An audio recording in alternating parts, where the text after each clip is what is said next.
And good morning, staff.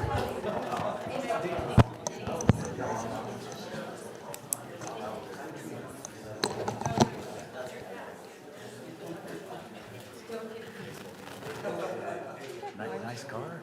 Yes. Yeah. I want to drive. You should. You're wanna more than drive welcome it. to. We'll go. No, you're not doing that.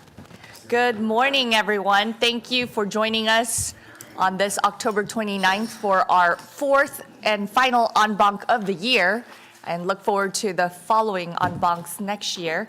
I want to welcome all of our Sedgwick County staff members and commissioners. Welcome to City Hall. Thank you for joining us again for an en banc this year. Commissioner Beatty, I know you have to do some formalities before we can begin, so please take the mic. Well, thank you, Mayor, and thank you, everyone here, City of Wichita staff and Mayor and council members. Thank you so much for hosting us again. We're really grateful for these opportunities. I find these en bancs to be incredibly valuable for a lot of reasons. It gives us an opportunity to talk about issues and things that are impacting our community. I know for my district, 70% of my constituents live in the city of Wichita. I share constituents with Councilmember Ballard and Councilmember Johnson, Councilmember Johnston, and of course you, the mayor. So this gives us opportunities to really talk about things that we can work on together.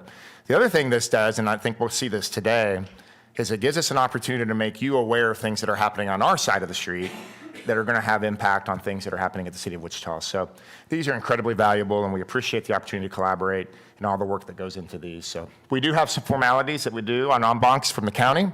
So we'll get these, kind of work through these things here, and then we'll hand it back over to you to start the meeting. So that being said, I'll officially call the meeting to order for Wednesday, October 29, 2025. Madam Clerk, first item, please. Roll call. Commissioner Blubaugh. Present. Commissioner Wise. Present. Commissioner Howell. Present. Commissioner Meitzner. Present. Chairman Beatty. Present. Next item. New business, item A, Sedgwick County Department of Corrections Adult Services Program Overview and KDOC Funding Formula Update. Thank you very much. And with that formality, well, good morning to commissioners. I also want to introduce our city council members so that everyone is aware. Vice Mayor J.B. Johnston, Councilmember Brandon Johnson, Councilmember Becky Tuttle, Councilmember Mike Hoheisel, Councilmember Dalton Glasscock, and Councilmember Maggie Ballard. With that, we'll start with our very first item. We would like to invite Kansas Department of Corrections Steve Stonehouse, Director, and Lori Gibbs, Deputy Director, to share a bit about Kansas Department of Corrections. Good morning, Mayor, Chairman, and Commissioners and Council members. I'm Steve Stonehouse. I'm the Director of the Sedgwick County Department of Corrections. Those of us who work on the county side of local government know that we, as a unit of the state, we perform a lot of duties for state government, and one of them is community corrections. You're going to hear today from Lori Gibbs, who is the Deputy Director of Adult Services with the Department of Corrections, to talk about community corrections. The chairman and the mayor alluded to this, but the majority of our clients live in the city of Wichita. So we don't really think of ourselves as just providing county government or county services, because our clients live in all parts of the county. So Ms. Gibbs is going to talk to you today about community corrections, and I'm going to come back and fill you in on a challenge we're having with the Kansas Department of Corrections, who funds community corrections in Sedgwick County, about our challenges we're facing with our funding formula. Okay. Okay. Thanks, Steve. Good morning, Lori.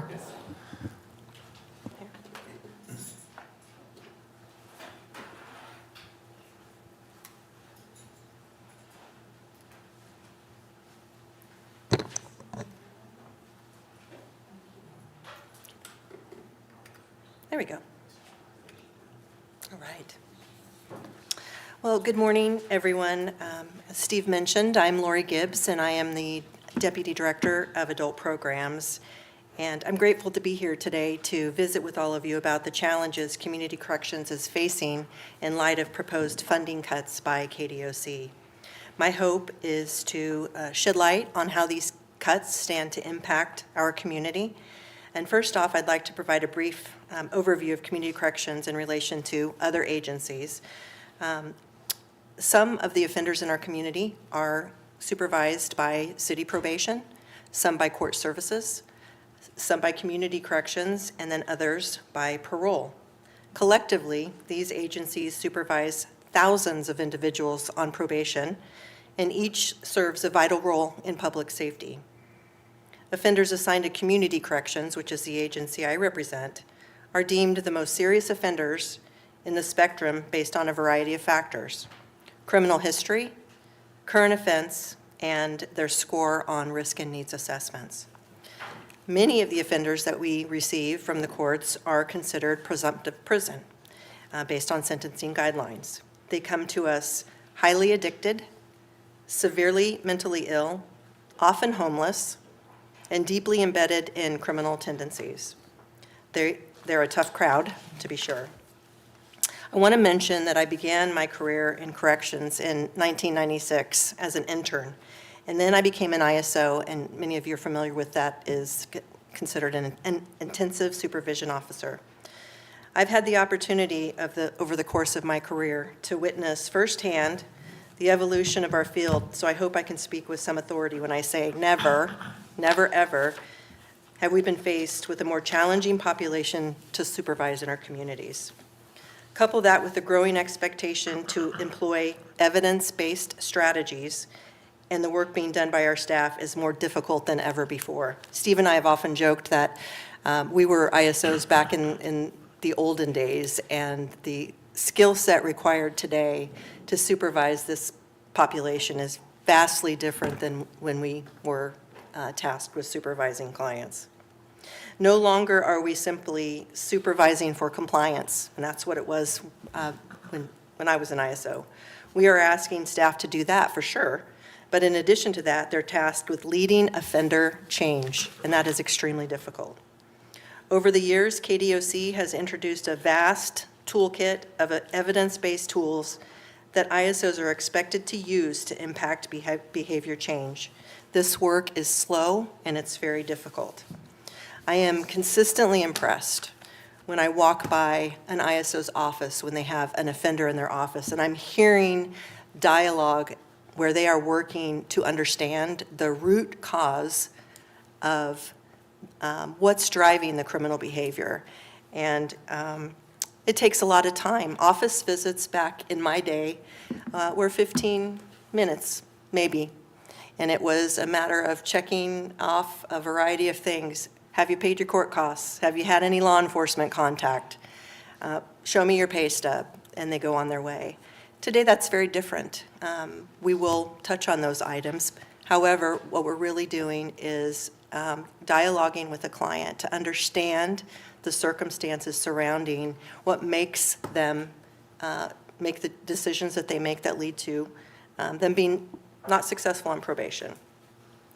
So with all of that being said, doing this work with 40% less budget will be nearly impossible.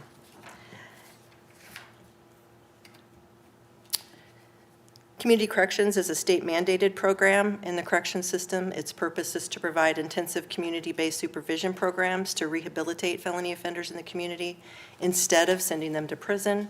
These programs are valuable to offenders and to our communities. They provide offenders the chance to avoid prison under strict conditions set by the court while they maintain employment, pay taxes, restitution to crime victims, and continue to support their families. When we are assigned a case from the court, the first thing that we are tasked with doing is completing a very comprehensive risk and needs assessment. And this assessment is really the basis for how we lay out a roadmap for supervision.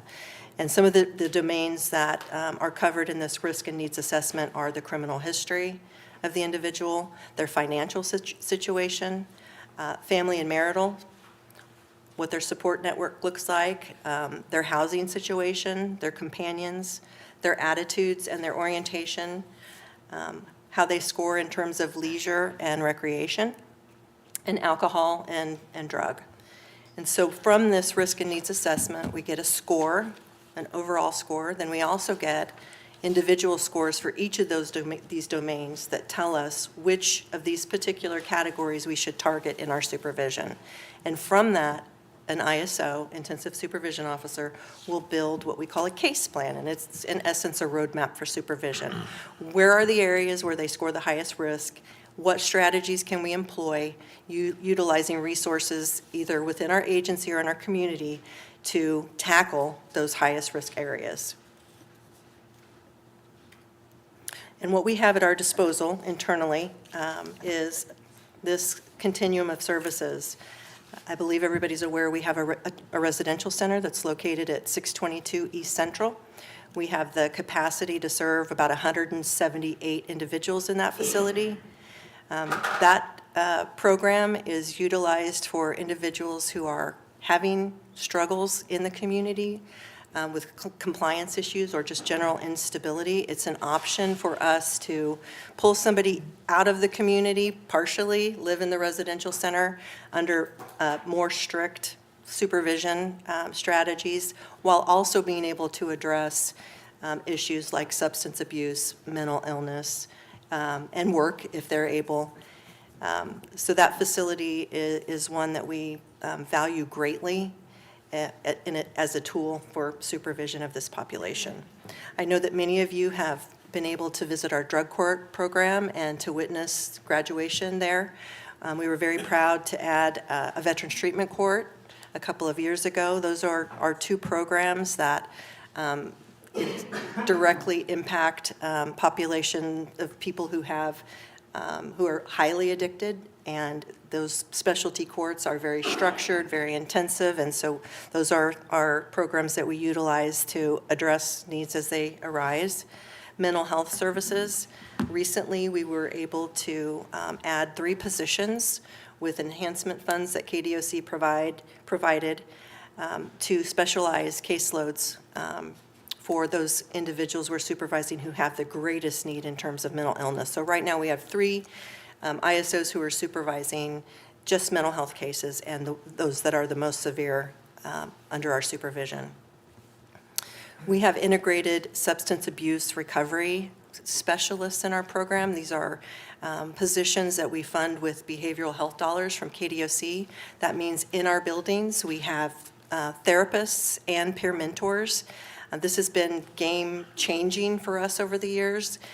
It is one thing to have someone who's relapsed sitting in your office and say, here, go call this agency and set up an assessment.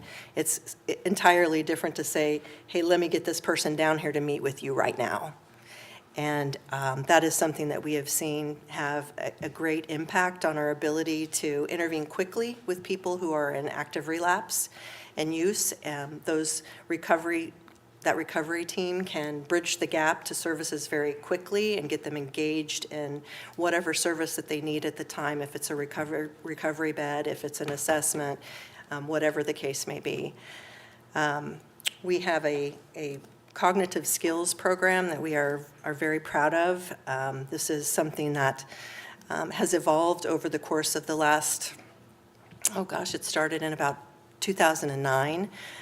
Where rather than send individuals out for cognitive behavioral treatment in groups, we do it in-house. And these are staff that have received extensive training and in a curriculum designed to lead an individual through behavior change. So we're serving a population there on a regular basis that's in great need of additional support. We have a batterers intervention program. We started this in 2022, and this is a program that is certified by the Attorney General's office. What we were seeing in community corrections is a great need around treatment for individuals who commit domestic violence, and a shortage of resources in the community to serve them. So we went through an extremely lengthy process to become certified by the Attorney General to conduct these groups in-house. So again, our staff went through, this team of staff went through extensive training to become certified to conduct these batter intervention groups internally. Ma'am, Yes. do you have, is that the 26-week batters? That is the 26-week batters intervention course. Yes. The curriculum is called Family Peace Initiative. Do you have a completion rate on that one? Yes, I believe I do here. We had, so since 2022, we've had 496 clients who've been served by the program, and we've completed about half of those. Many of those are, it's a long program, so there's some who are obviously still in those groups. The other component of that curriculum that's really different is there's a victim component. So as a certified batters intervention program, you're also required to have a victim component where there is an expectation that you make a certain number of contacts with the victims throughout the course of the client being in the class. And that's been extremely important in maintaining open communication with, a victim when there is a perpetrator living in the community. So we've completed contacts since 2022 with 173 victims. Is there a recidivism rate that you're aware of with that as well? We don't necessarily track at this point recidivism specific to that population. We also have educational and vocational programming. I know that Mayor Wu visited a program that we were part of starting back in 2020 called Next Step Unlocked. It's a partnership with WSU and Goodwill Industries. This is a program where our offenders free of charge can go through a vocational certification through WSU Tech to get some kind of trade and also their high school diploma. I've seen a lot of individuals take advantage of that program and come out employed by employers like Textron Aviation and other employers in the community. We have a partnership with Workforce Alliance. Steve is going to speak a little bit to this, whereby we have an individual who is specially trained to work with offenders in our community. They provide assistance with creating resumes, with doing mock interviews, with learning how to apply for jobs online. A lot of our clients have never sat in front of a computer, and so we've got a computer lab where we help individuals with some of those challenges in securing employment in our community. We do residence verifications. It's called intensive supervision for a reason. We make visits in the community in individuals' homes to ensure that they're living where they say they're supposed to live. And this is particularly important to us with the sex offenders that we supervise in our community. We use things like electronic monitoring and GPS. We regularly test for substance use. We are passionate about connecting individuals to pro-social leisure and recreation.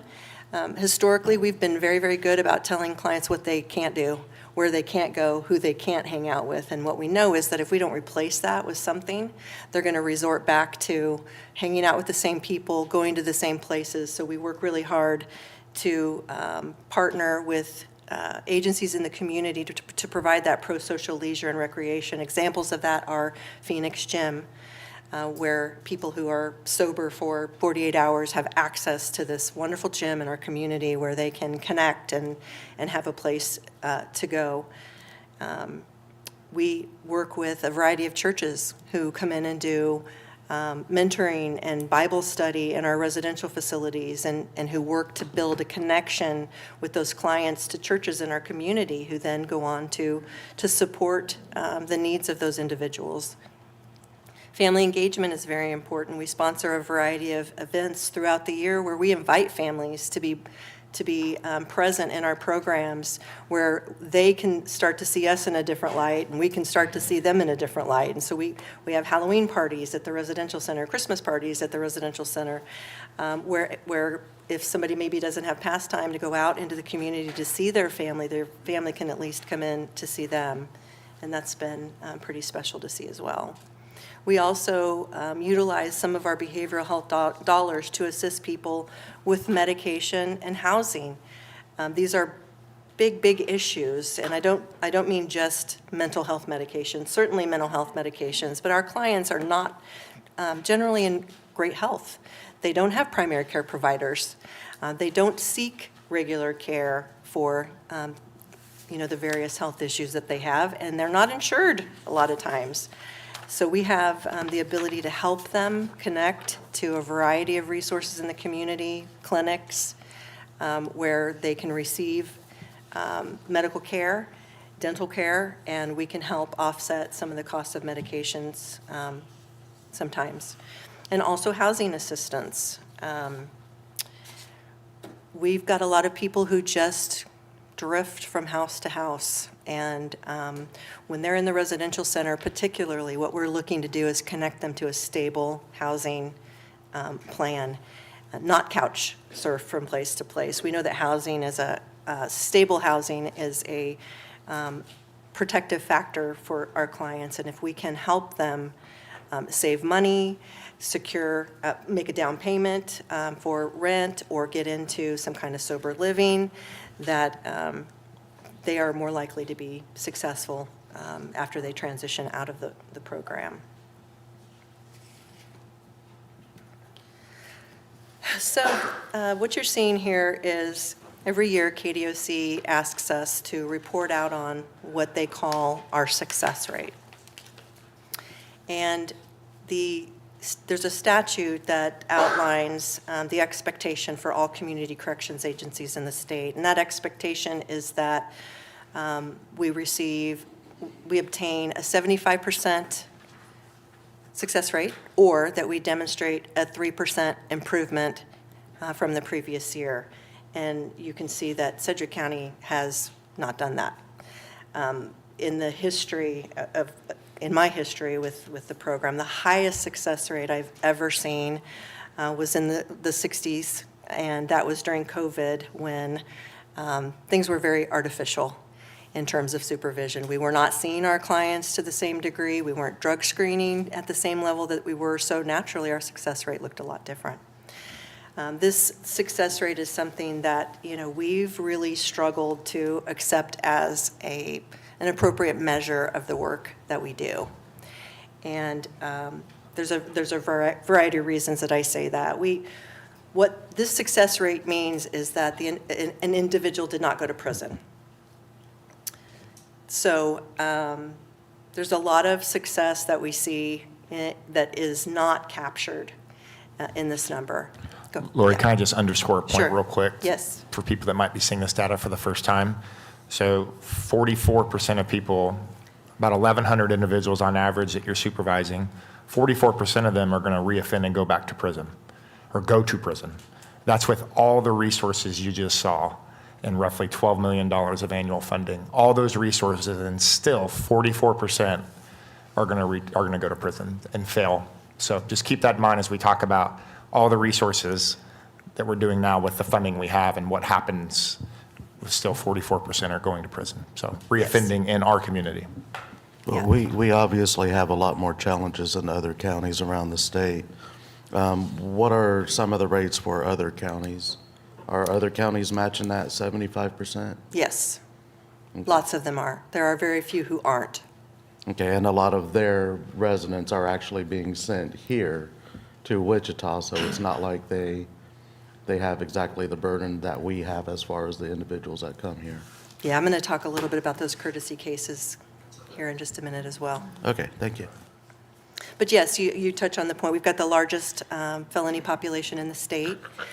We've got the highest, I would say, concentration of individuals who are considered presumptive prison. So sentencing guidelines say because of their offense, because of their criminal history, how deeply embedded they are in this lifestyle, they would otherwise go to prison.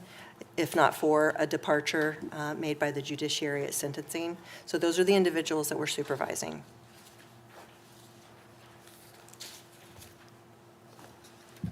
All right, recidivism. When we've had conversations with KDOC, we have proposed that perhaps a measure of recidivism would be more appropriate in evaluating the effectiveness of a program. That's not something that they have ever asked in any comprehensive plan that I've been part of authoring. Just that success rate that they define by not going to prison. We've suggested that this would be a measure that would make a lot of sense, because what this measure says is that for individuals who successfully complete probation, and I've put here what our 1 and 3 year recidivism rate is. After a year of successfully completing probation, 6% have not been convicted of a new crime. I'm sorry, only 6% have been convicted of a crime. So 94% of individuals at that 1 year mark have not been convicted of a new crime. After 3 years, 18%. So from our perspective, that is a great measure of success in terms of the application of all of those resources that we've talked about. How does an individual do long-term? When they go to prison, they go into prison with the same issues they had that put them there. They're going to come back out with those same issues, and then they're going to go on parole, and they're going to still have to have those particular challenges, those particular needs met. So we've asked that this be a measure that KDOC considers in a funding formula. In comparison, what would be somebody that doesn't go through any of the programs? Well, all of our clients go through some kind of programming for the most part. What's the general recidivism rate for people that just go to prison? I don't know the answer to that. Okay. You mean when they come out on parole? Yeah, I don't know the answer to that. I just wanted to highlight, I agree that that's probably more important to look at that. And I was going to ask you, but I see that to me, this is common sense to look at this, but I think it would also be helpful if KDOC had this conversation and then looked at what's that gap at year 3. So why does it jump from 6% to 18%? What are the resources missing there? Is there wraparound help that people kind of go back to a certain lifestyle or start new habits? I think that would be a more productive conversation for KDOC to have. So I'm Right. glad to see that you're talking about recidivism, because to me, that's more important. That was what we dealt with when I worked with juveniles. It was recidivism. How many times can we keep a young person from doing the same thing and coming back to see us? And that was the conversation we all had. Yeah. The challenge with having a success rate, and I can't go back to that slide without, I'm sure, messing things up, so I won't try, but backspace, okay. Oops. The issue with this is, what this tells agencies is, don't file warrants on violations. And I'm speaking from what I've witnessed in some instances where cases are being supervised by other jurisdictions, and we have access through a database to see everything that's going on with offenders, even if we're not supervising them. And there are things that we will take before a judge that other agencies won't. Lori, can I underscore that point? I think it's really important. The 75% rate that's being hit by there's 31 jurisdictions throughout the county, or throughout the state. That 75%, which I've asked you personally, you think that's relatively impossible with this population. It's not an official, it's an artificial metric, an incorrect metric at that. But many of these other jurisdictions, things that individuals are doing that should be reoffenses and sending them to prison, hit the 75% rate because some funding and things like that are tied to it. They don't reoffend these individuals. We're here, we're not worried about hitting a 75% rate. If someone messes up, they get reoffended, they get sent to prison. And that's why Sedgwick County, that's why it's been so difficult, because as you said, things that, if there is altercation, if there's reoffenses, you don't hold them back. You take it before the judge and they get sent to prison. So when you tie funding to artificial success rates, organizations begin to manipulate some of the things to keep people from falling below the 75%. And that's the scary part of all of this, is people that are reoffending in our community that should go to prison, they go to prison here. So is that more like a local prosecution thing? Well, we've asked the district attorney to be here too, and as soon as Lori's finished, I think we're going to ask him some questions and get his feedback, but I think some of that has to do with, I'll let the district attorney explain it, but I think some of that is really the discretion of community corrections, but also the discretion of the judge. Okay, thank you. Yeah. We walk a fine line between employing the tools that we have to impact behavior change long-term and the need to address violations that pose a public safety issue. And we don't take that lightly in Sedgwick County. All right, courtesy cases, big deal that everybody's talking about. So I wanted to cover this. So and I used 2023 numbers just so that I had, a little bit, the ability to talk more to outcomes than just maybe what we got in 2024. So in 2023, we received 278 courtesy cases. 95% of those were direct from another county, and only 5% also had a Sedgwick County case. So I mention that because it makes a lot of sense if a client has a case in Reno County and they also have a case in Sedgwick County, it makes sense that we supervise that case. But I was a little surprised to see that was only, that wasn't as prominent as what I thought that it was initially. So 95% of those individuals came to us without a connection, at least a case, not a connection, a case also running in Sedgwick County. Lori, are Yes. we allowed to say no? I'm going to get to that too. So 44% of those were presumptive prison. I've spoken a little bit about that. 21% were person felonies. 41% were non-person felonies, and 37% were non-person drug felonies. 106 closed unsuccessfully, so that meant we sent them back for whatever reason. Of those, 25% committed a new crime. So that was 26 individuals committed a new crime. And 21 out of those 26 that closed for a new crime committed a felony in our community. And 75% closed for technical violations. You said there's 1,100 cases a year? Or 1,100 people? We supervise around 1,200 individuals at any given time, of which at any time about 320 are courtesy cases. Is it about a quarter? Yeah. A technical violation could be a dirty UA, not reporting, anything that's not a new crime. So the criteria, to speak to your question, Mayor, this is the criteria established by KDOC for courtesy supervision. This is cut and paste, this is directly from their standards. And what those standards say, and these were changed in 2018 in such a way that it made it more difficult for a receiving agency to say no. Client eligibility for transfer is at the discretion of the sending agency. If the client, I'm sorry, Not at the receiving facility? not at the receiving agency. So any jurisdiction outside of Sedgwick County could just say, well, we want to send them to Sedgwick County.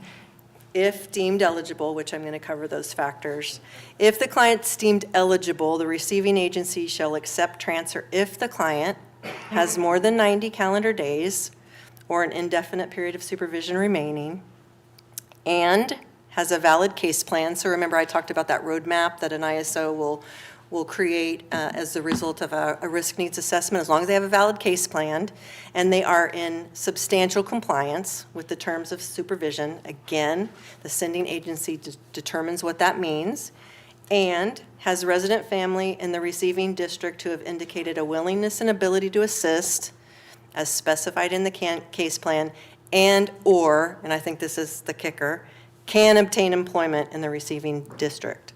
So the majority of people can receive employment. Right, So that's, yeah, have to have any family here, we can just say, oh, they can get a job at McDonald's or something. right. Yes. It's And/or, not, yes, or, right. So Lori, let me add some more context. I think this is an important point for some differentiation.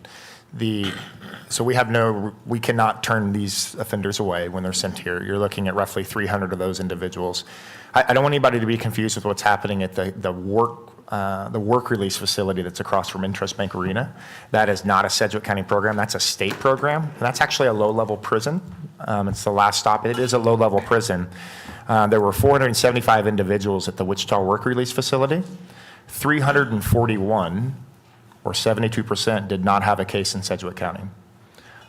So I think 341 of the 475 did not have a case in Sedgwick County. So they're being sent here in the work release facility. We don't have a whole lot of other data. We're asking for more research. The point that I think is underscored with this courtesy case and then at Wichita work release is the city of Wichita and Sedgwick County are bearing a disproportionate burden for the entire state. It's the same theme that you guys talked a lot about in the homeless population and made the appeal to the state, that the city of Wichita is bearing a disproportionate burden and the resources are disproportionate for the rest of the state, which is why it is so significantly offensive to be on the receiving end of a 38% reduction, when other jurisdictions, like our friends in Johnson County, are getting a 36% increase in their funding.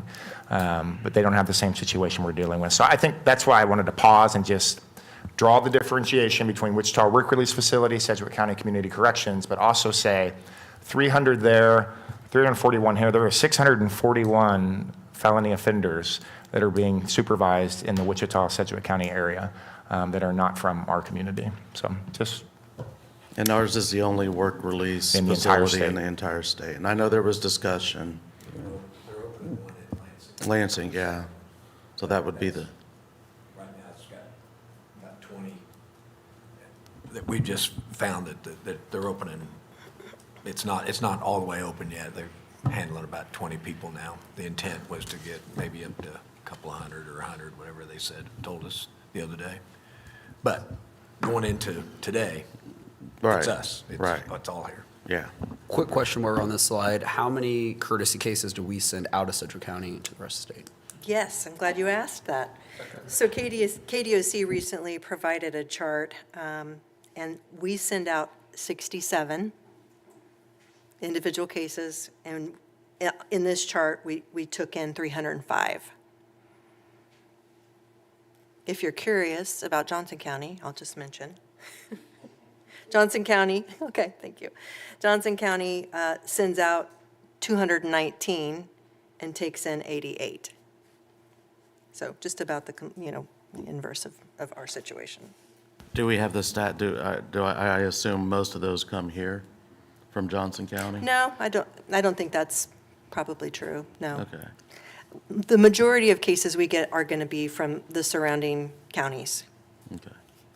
Thank We you. do get some from Johnson County, but definitely not the majority. A silly question. Why would someone send out and why would Johnson County send us theirs and us in Sedgwick County send some of our cases publicly? Well, if a client, we are resource rich in Sedgwick County. If an individual has some kind of tie to Sedgwick County, then the supervising, potentially. So just additional bullet points in this criteria. While the sending agency determines the decision to request a client transfer or not, the receiving agency has no discretion to deny the transfer as long as the client satisfies the criteria above. So to answer your question, Mayor, no, we can't say no. The majority, this criteria makes it next to impossible for us to say no. The sending agency determines if a client is in substantial compliance. If the sending agency has taken no action on outstanding warrants or pending charges, the client is in substantial compliance. A quick question, is that statute or department policy? Department policy, that's a KDOC standard, internal standard, yeah.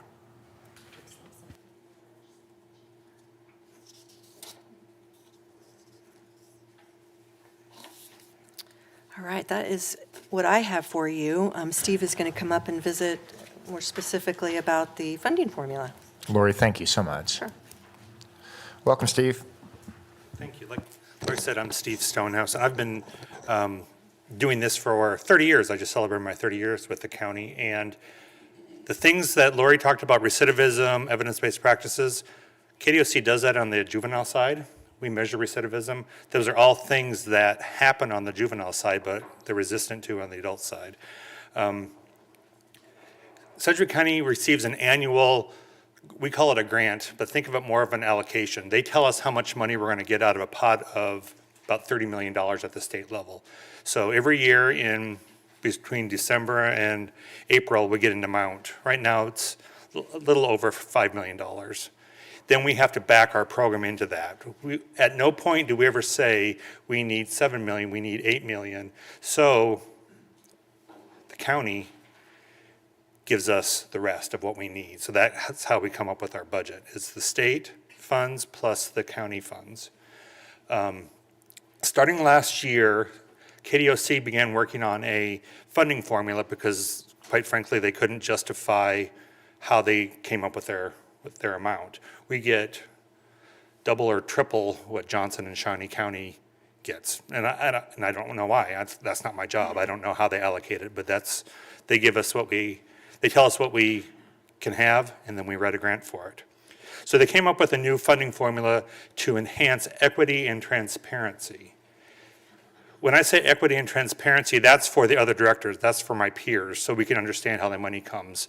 At no point have they ever said we're going to address public safety, or that's the goal of this formula, is to enhance public safety. They want to be equitable and transparent. So the component of the new funding formula consists of caseload size and the composition of that. So we have about 1,100 people, and then we have high risk, medium risk, low, very low, things like that. So there's 4 different risk levels. And then 40% of the rest of the formula is other factors that include poverty rate, KBI crime index, jurisdiction population, and you can see what the rest are. My heartburn with that part of the proposed funding formula is that it's made up.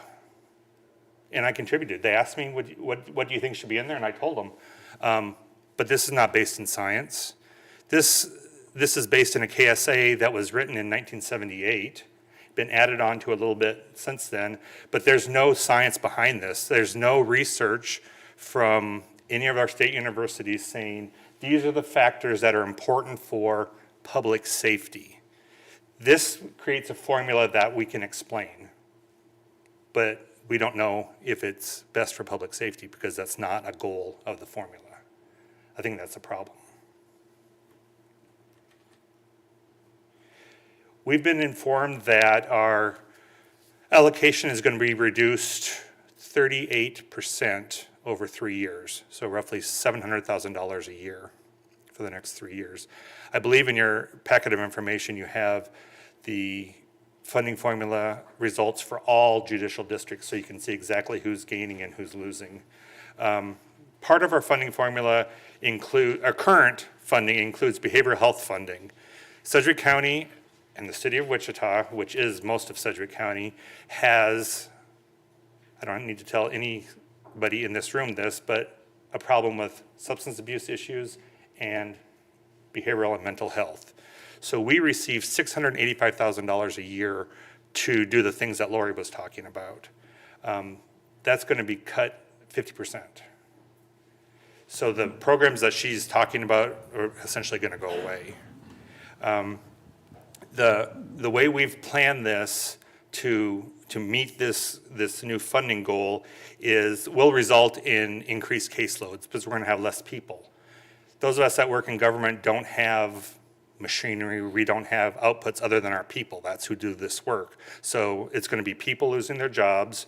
We're going to lose 20 positions over 3 years, and the majority of the programs that she talked about are going away between the first and the third year. She talked a little bit about the Workforce Alliance Program. In 2025, they helped 287, no, they didn't help, yes, but they supported 287 people getting a job and maintaining that employment for over a year. That's 287 people employed in Sedgwick County, in Wichita, paying taxes because of this money that we invest in that. We invest $30,000 for 287 people to have a job. That, it's not a threat, that's the reality. That goes away. We stop funding that because we're going to lose 38% of our money. We anticipate that the court will understand our reduction in services and supervision capabilities, and those people who are, a sentencing guideline looks at what their current crime is, what their history is, and then you come up on a recommended sentence. So courts always have discretion on what they do, and if somebody is a border box or a downward departure, a defense attorney can say, hey, he's got a good family support. Even though he's supposed to go to prison, give him a shot. Community corrections will monitor him and he can stay in the community and do these services. We anticipate that those will end, that they will just send them to prison. So we know that sending folks to prison, I believe prison has a place. We build them for a reason. But if somebody can be monitored and supervised and make the behavior change in the community, that's better for everybody because that's a natural, they're learning to use their natural resources instead of being uprooted, going to prison, acclimating there, then coming out, acclimating there, and then really starting your behavior change. So we think this is going to send us back 30 years to what our programs will look like, will be essentially supervision and monitoring. So the folks who are actual residents in Sedgwick County who are being sentenced by this court will more than likely have a greater chance of going to prison, and then the other jurisdictions can still send those 300 people here because those courts don't have that capability. This is not a secret, we've talked to the secretary about this, he understands our concerns and our perspective on this, so this is something that we are actively engaged in, but we all know that the majority of these folks live in Wichita. This is where these people live, and that's why we wanted to bring it to the Banc to help everybody understand exactly what we're facing. We talked about all of the changes a little bit, so I'm not going to read that, but we know that just one arrest, the amount of cost that one arrest costs, even if it doesn't go to prosecution, just the arrest and the processing and the paperwork and the time, and if there's a victim involved, double that. So any increase in crime, I don't think enhances public safety. I think even the threat of an increase in crime is not worth public safety to let this go forward. What we've asked the secretary, what we're asking the legislature, and what we'll ask you to help us ensure is that any funding formula is based on sound practices that enhance public safety. Everything, I'm not saying that those factors aren't correct, but nobody can tell me that there are because there's been no research. The funding formula is based on the Community Corrections Act that was written in 1978 that says this is what a funding formula should contain. I was 6 living in South Dakota in 1978, so it's a different place and I'm a different person and so is Wichita and so is the state. So we think it's time to look at the funding formula, look at the entire Community Corrections Funding Act before we go forward and make these changes. And we think that either a public university, perhaps one in this city, perhaps KU, maybe K-State, I'm not sure, but a public university look at this topic or council on state governments, a neutral third party look at this to determine what should be in a funding formula and what should be in a modern Community Corrections Act. Nothing in this community has changed. No risk factor in Wichita or Sedgwick County has changed to impact our funding other than this formula. There's been no reduction in funding, as long as we all need to know that. The $30 million we had last on the losing end of that. Steve, that's good. Before we get into questions for Steve, if it's okay with everybody, we've asked District Attorney Mark Bennett and Sheriff Jeff Easter to come today, and I know the DA has a tight time, so it's very important that we listen to, I think, their insight and feedback as to what the impact in this community will be. So, Mark, thanks for being here. You bet. So listening to Steve, I just got on the Kansas Sentencing Commission's website. So this is all information available by cell phone. Fiscal year '24, so that's the last data that's up on there. And the Sentencing Commission is a group of folks who essentially compile all the information that takes place statewide with respect to corrections issues and sentencing, and it's based upon the sentencing journal entries of every jurisdiction in the state. So they can tell you, here's what each state did, or each county did, rather, each fiscal year. So it's June to June. That's the only difference between our numbers. So this formula, I think, is based upon, as I understand it, a number of things. Their relative success. Again, Lori talked about what that means and, frankly, how artificial that is. But fair enough, it is a metric. And the other is by volume of cases. So if you look at cases, first of all, Johnson County has got more population than Sedgwick County now. So right off the bat, you would think they would need more money. Number two, in terms of total felonies in the state, in that 24 year, 11,000 journal entries of felonies were recorded in that fiscal year, 11,308. Sedgwick County had 1,918 of those. Johnson County had 1,800, so they weren't far behind us. So again, metric would tend to make sense if you look at it at the macro level, but when you start to drill down, let's talk about person felonies, things where people have committed a crime against another human being. I don't think I'm going out on a limb to say that somebody who has committed an act of violence against another person probably needs more supervision than someone who's committed a property crime. And those numbers, that's when the disparity begins to show itself. Sedgwick County, the number out of 4,061 statewide, we came in at 1,080 of those. So about a little over a quarter of those. By comparison, Johnson County had 517, so they had half the number of person felonies committed in that same period of time Sedgwick County did. Now homicides and things like that can tend to overstate an issue. I can tell you that we had an increase from around 30 to around 60 homicides from 19 into 20, 21, 22, and it about killed my office, just doubling those numbers. It was only 30, so why the big difference? But we felt it has a huge impact. So I recognize that homicide can overstate a problem. So instead of focusing on something that may be a little more hyperbolic, I thought, let's talk about some cases that are more run-of-the-mill, not to run-of-the-mill may overstate it, but the types of things that regularly happen that people care about. So aggravated battery, aggravated assault, robbery, just those three things. There were 1,116 statewide. Johnson County had 147. Wyandotte County had 118. Shawnee County, 89. We had 293, 25% of just those three cases and crimes. And I just did this sitting here since Lori stood up. So one other thing, and I have a good friend in the Johnson County DA's office who reminds me on the regular that the streets of Johnson County are not in fact lined with gold. You can laugh at that. But some may be. Maybe his hallway is to his office, I suppose. But sorry, Chris.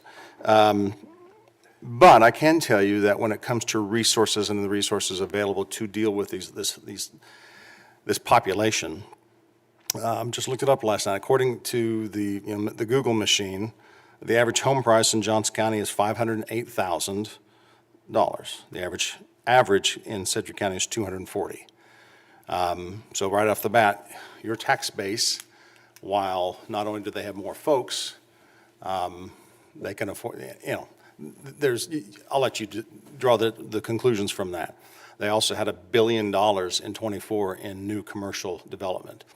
I don't think we've seen $1 billion with a B lately. So we have I'm sure somewhere right now the Chamber of Commerce is cringing at all this because I'm not painting Wichita in a particularly positive light, but it's the reality.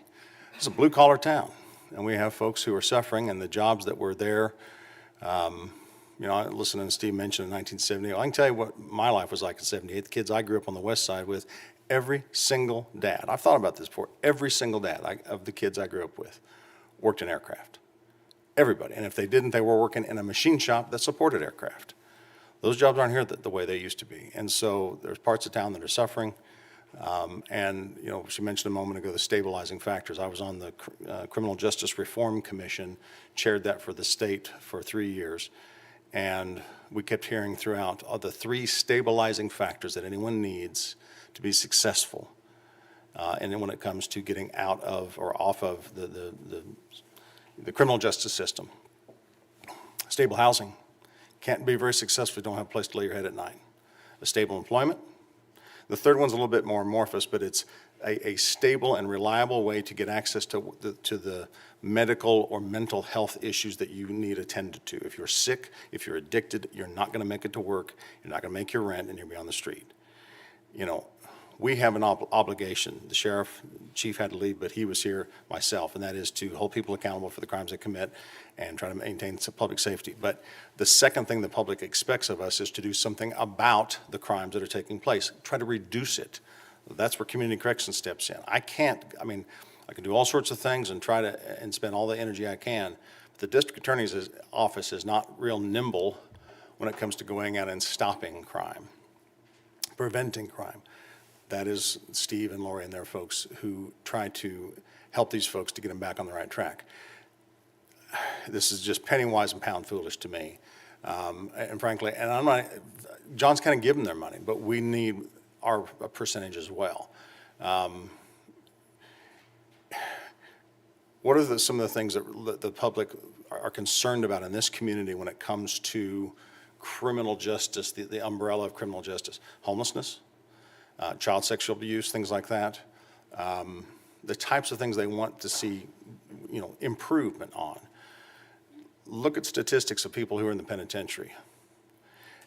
Men are a lot more reticent to discuss it, but the women, this jail population, this is prison population at every level, the statistics you'll see are 60, 70% and above of that female population will talk about the fact that they were victims of sexual abuse or sexual violence as children and young adults.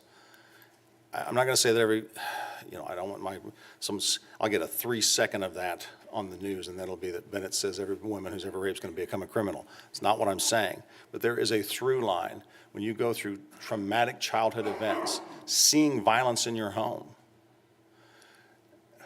You know, it's going to lead to other things. If an intervention, it could be a good coach, it could be the schools, it could be all sorts of things. It could be a probation officer who says, look, let's get you on the right track. You know, I'll throw one last thing out here. It used to be, I could quote this, they took it off their website, or maybe it's buried deep, but the USD 259 used to put on there the number of kids who were getting, who were at or below the poverty level in Wichita. It was a staggering number, like 70 or 80%, something like that. I don't want to misquote it because I couldn't find it. That's not on there anymore. But, you know, these are kids who are going to become adults very soon. And if they make a mistake, these folks are there to go, let's catch you before you move on. Let's catch you before it gets worse. Last thing was mentioned, and I'll step down, I won't monopolize your time. You were asked about, or someone mentioned sort of the way things are done here as opposed to other jurisdictions where we don't look the other way. I think there's a number of reasons for that. One is there's a history here. Judges are used to, it's a tough thing. I've seen young judges for the first time have to send somebody to the penitentiary the first time they do it, especially if they've not come up and been a lawyer who practices in the criminal arena. I can see how impactful it is, and it's a difficult decision for a judge who's just been on the bench. Again, especially coming from divorce or the civil arena where they just are not used to seeing this. But it does when we have judges who do nothing but criminal. I started in a different jurisdiction up north for 3 years, and those judges they did everything. They did divorce, they had a divorce docket, they had a civil docket, they had criminal, they take turns doing traffic, they did everything under the sun, you know, limited actions, you name it. Here we have 10 judges, all they do every day is criminal. And it gets pretty, clinical, pretty antiseptic at some point. It's like, look, I told you last time you were up here, if you do this again, bring your toothbrush. heard judges say that. And if I don't hold you accountable, what about the other 200 people on probation right now to me? What are they going to think? The other thing is we have elected judges who are directly answerable to the people, who ran on a platform, not appointed, and they're more, I think, attuned to the public's perception, rightly or wrongly. People have, the criminal justice system is operating right now in a very odd balance. People want us to improve and have fewer people involved in this and be less draconian than we are perceived to be. I get that. On the flip side, we have people who are like, hold him accountable. How in the hell did that guy get probation? What's he doing out on bond? We live in this absolutely incompatible expectations of the public operating at the same time. And this, I can tell you this, if this body, and I know what I'm saying, this body, county and city somehow don't come together, if the state does not amend their plan, and at this point, I'll be honest with you, I don't see any signs that there's any hesitation on their part. They put a commission together, this is the plan they came up with, and this is what they're doing. The only chance you've got to upend this is to get with your local legislators and make them as pissed off as everybody is who's working on this. And if that doesn't happen, then this collective will have to come up with a way to match those funds. Otherwise, we risk having fewer people be successful by whatever metric let's be honest. Keeping them out of the pen, getting a job. I had a judge one time used to look and said, there's a list of things you're not supposed to do on probation. You're not supposed to, hang with other, and just literally, there's a list of things. And he finally looked at this guy and goes, get a job. Get a job. That's it. If you don't have a job, none of the rest of this will matter because you won't be successful. If you do, I don't care if you have a beer. You're a grown man. Make good decisions. If you have too many beers and you hit somebody, you're going to the penitentiary. Get a job. And the inability to do that and the inability for some of these folks, not just to find a job, but to know how to get one and to handle one and show up every day and all the things that all of us learned, from our parents and from our communities. Some of these folks just didn't have that. And that's where community corrections steps in. So I didn't mean to turn this into give me an amen here, but that's the reality of it. And there are real world consequences to these budgetary decisions that are made at the local level and at the state level. I tell people all the time, it's great that people are all wound up about what's going on in D.C. And it's admirable that people who didn't care about politics 10 years ago can tell you what's going on in Ukraine. But your life is much more affected by the votes that take place for all of you and me and sheriff and the state. That's right. Mark, thank you, sir. Appreciate it. Thank Steve, you, DA. would you I'm be going able to add really quickly the data that you wanted to know. This was actually shared by Superintendent Kelly Bielefeld in the latest slides. Wichita Public School students, 80% experiencing poverty, so that's free and reduced lunches. The city of Wichita's poverty is 15.8%. So students, 80%, city of Wichita, 15.8%. Wow. I want to open up for questions. Thanks again, Mark, and Sheriff Easter is here too if we have any questions for the sheriff. But before we get into questions, DA Bennett mentioned that there was a committee to study this formula and present a formula. Johnson County was appointed, a staff member was appointed to write the formula. Again, not throwing shade at any county, they should get theirs. The 6 members of the counties, Sedgwick County was not invited to participate in this, correct, Steve? Correct. We have the biggest need, and we weren't invited, but the list of the people that were invited, the jurisdictions, Allen and Neosho got a 29.6% increase. Dickerson and Geary got a 16% increase. Labette Crawford got a 23% increase. Johnson got a 36% increase. Everyone on there got an increase, and a sizable increase, 5 of the 6. Sedgwick got a 38% decrease, and we have the biggest need. So these are questions we've been asking for about 10 months now. So any questions particularly for Steve? We've been doing this for a bit, so we want to open up. And this is a public safety, in my view, one of the biggest public safety fiascos brewing in our community right now for a lot of different reasons. This is a real significant challenge when we're supervising 1,100 individuals that have history of felony offenses, and we're reducing the amount of supervision in our community. This is a problem. They will reoffend, and they will reoffend on properties and people that we represent. Any questions? Can I just add that we didn't explain, so there's 105 counties and there's 31 community correction districts. So a lot of them are multi-county. And as a matter of fact, one of the, on the slide, number 11, part of the formula is geographic size of your district. Well, we're one county, and there's 31 districts, and some of them are 3 or 4 counties, so they get bonus points for having more land.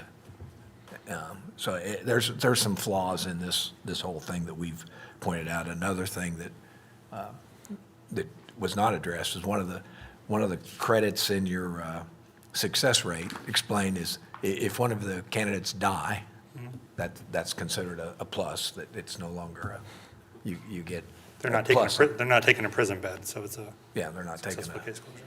so there's some real archaic 1978. That's why we've been collectively, and it's been going on for, we were aware of this 10 months ago.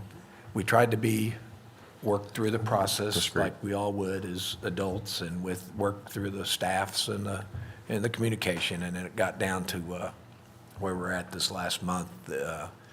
We were even advised that, well, maybe you need to just go public with this and talk to your local legislators, which we have. Whenever we talk to any of them, they get alarmed, like I'm sure you all are feeling the alarm that we've been feeling, thinking, oh, surely it's not going to happen. But it looks like it's, as of today, it says it's going to happen, meaning any day. Yeah. So I just wanted to add those It's good. perspectives. Thank you, Commissioner. Any questions? So what is the process? Is this being presented to the legislature for their budget? No, the secretary is statutorily allowed to apportion his funds as he sees fit.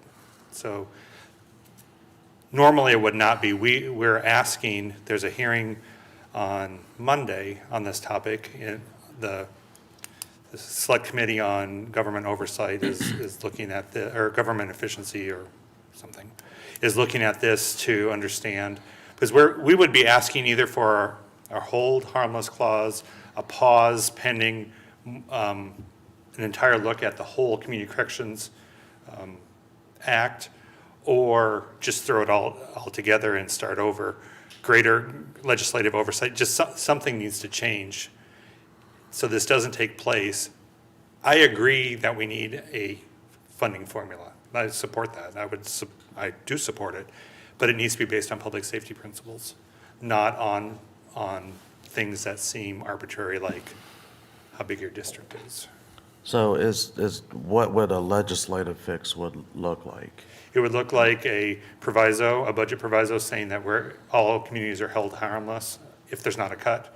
There's not a cut in funding, so just do a proviso that we get the same funds.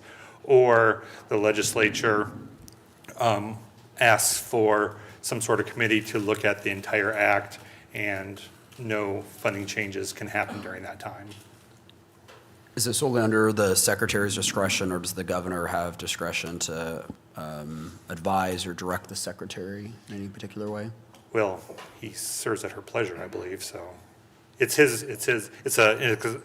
is an executive branch program, so, yes. If the governor Secretary. wanted to stop it, she could stop The it. governor could stop it. Yes. Okay. So could it be retribution against the Senate and House leadership is from this area? Could be retribution? from the governor's office? I would just, we've talked a lot with the governor's office over the last 10 months. I don't want to speculate that any of that would be, there seems to be a lot of political wrangling happening right now, and I think that's unfortunate. We've been working with the chief of staff for the governor for a better part of 10 months, who multiple times said, we'll handle it, until September when he said, this is going to be final.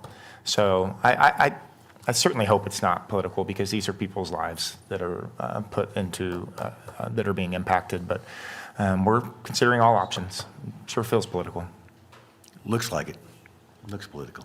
This funding formula has been controversial. I mean, there's been lawsuits over this funding formula, not the new one, the existing one. And I think the basic outcome was there's no formula, that it's kind of hit and miss every year. So this is something that's been going on for decades. And the secretary admits it's been going, that he learned about it when he first took office, and Which was 2019. He's, ever since when Governor Kelly was elected, she appointed him. And he took a pass on it for several years, and now he's trying to do it.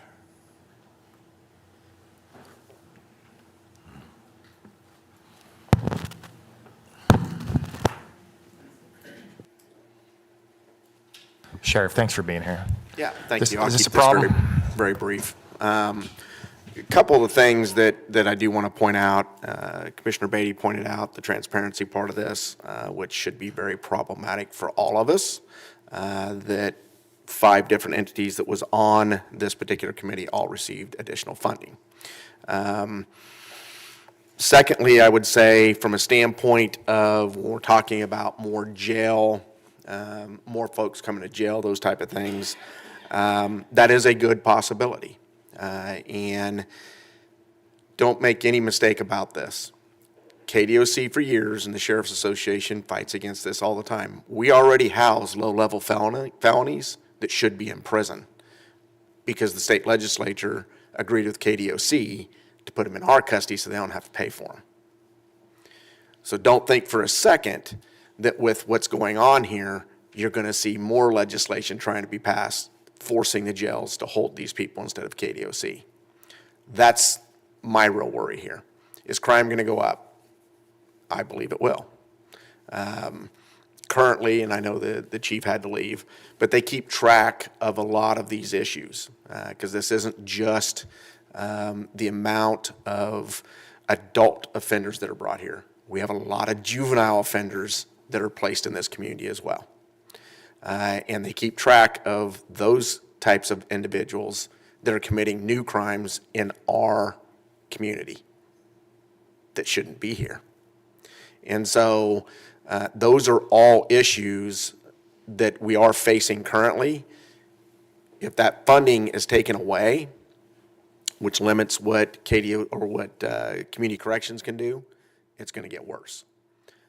And with talking with citizens on a regular basis at different meetings, they're very concerned about this. And it's something that we have to take very seriously. So I just wanted to add those 2 cents worth. Thanks, So, Sheriff. Appreciate it. Thank you. Okay. Other questions? Quick question for the sheriff. You and I have talked a few times about medication in jail, specifically targeted towards people with addiction issues and people exiting. What does this do to affect any of the programs that you're currently running as far as that goes? It wouldn't affect that. Would we spend more money on those type of medications if our jail population is increased with folks that have those addiction issues? Yes, that would happen. Would they still get the medications? Yes, they would. Okay, thank you.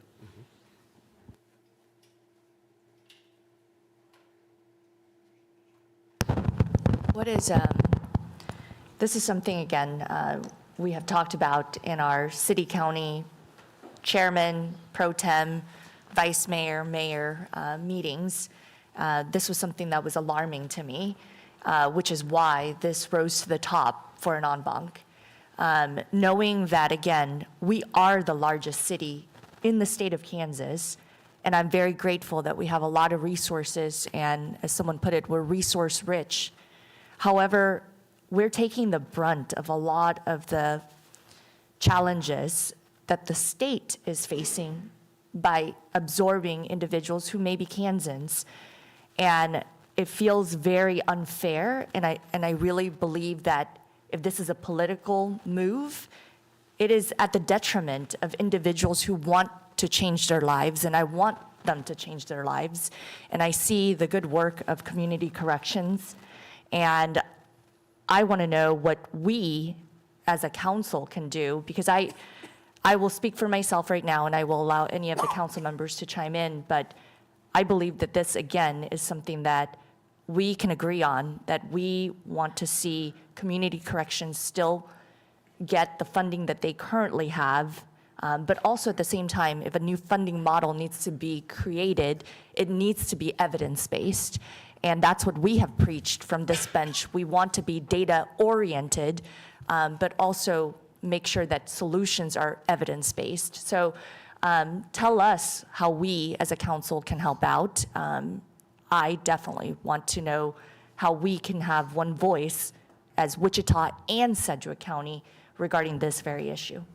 Appreciate that, Mayor. I would just, a quick update is Secretary Zmuda and two of his staff members met on Monday with myself, Commissioner Meitzner, Steve, and others from the county, and we presented our case, and they were receptive. They were very receptive.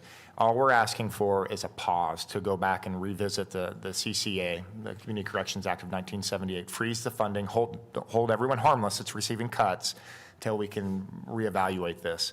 He is giving us an answer, Rusty, today, right, on that, as he said? He's going to give us an answer in his decision today.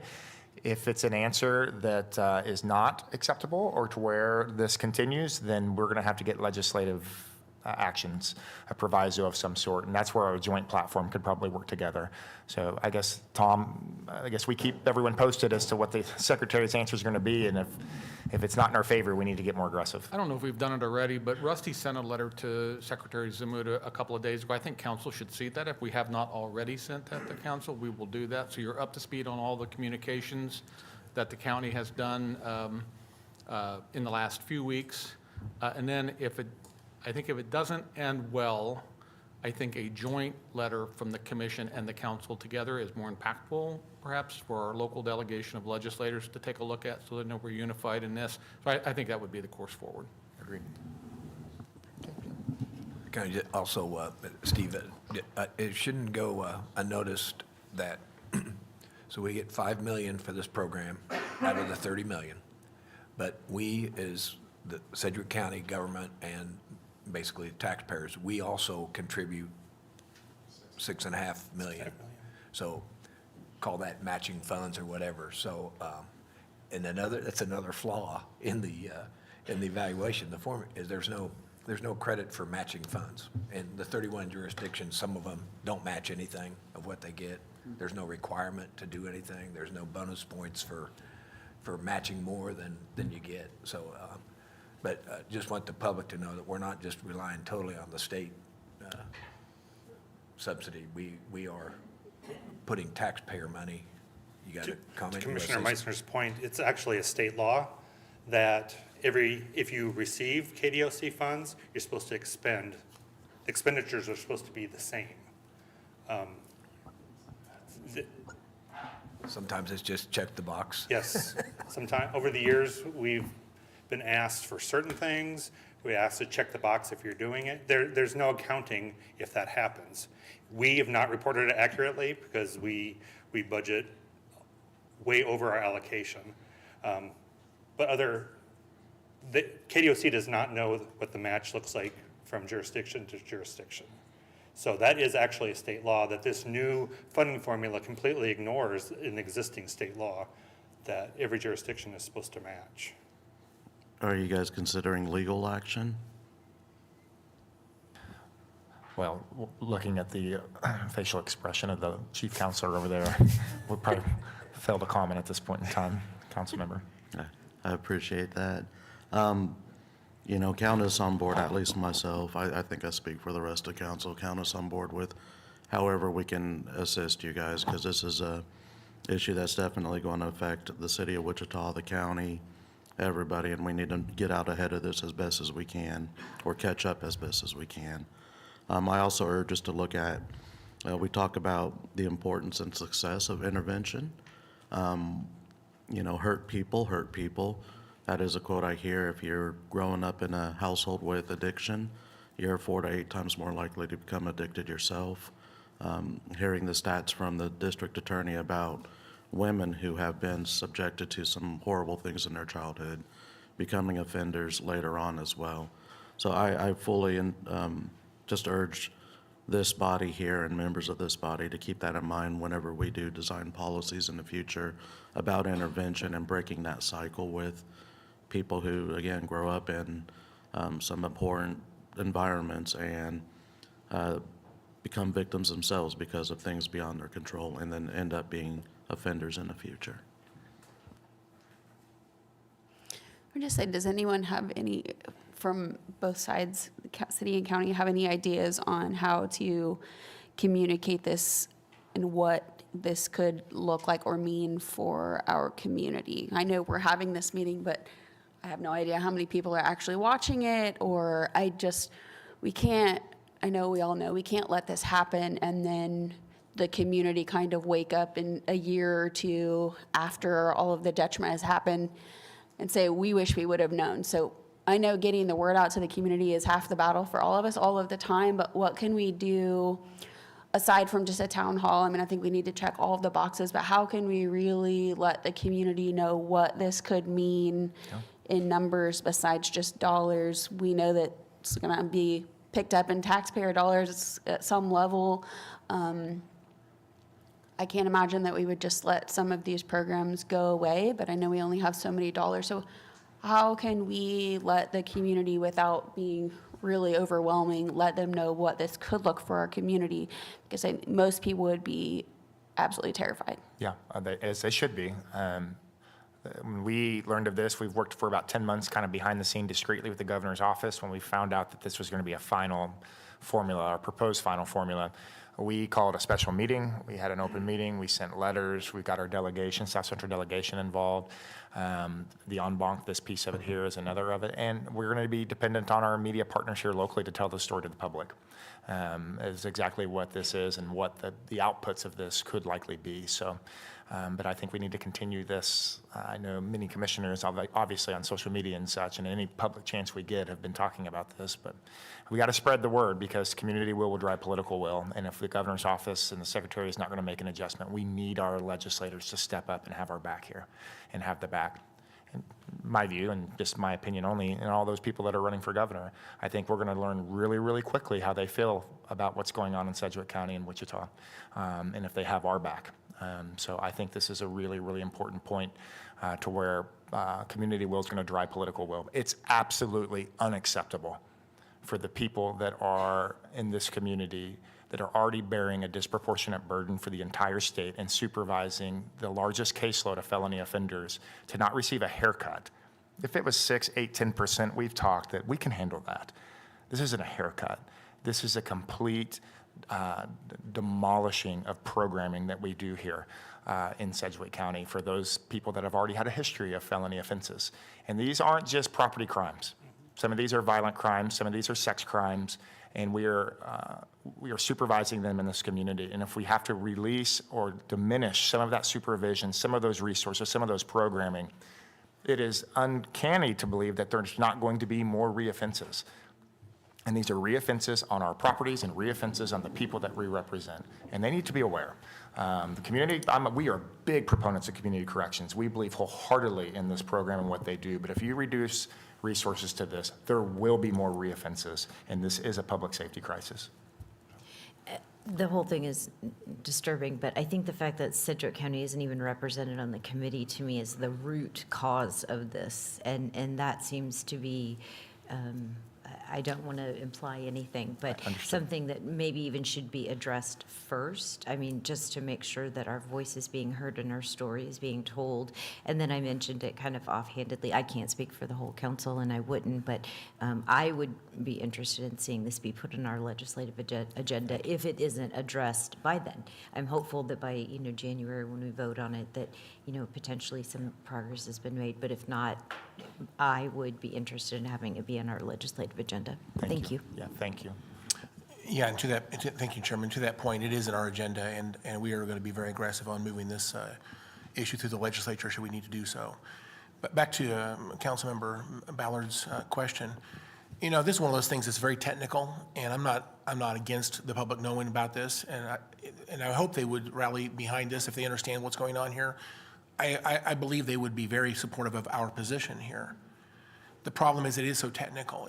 This is one of those things where I think our goal today is that the council would be very informed and would come alongside the commission and help us champion this solution through the process.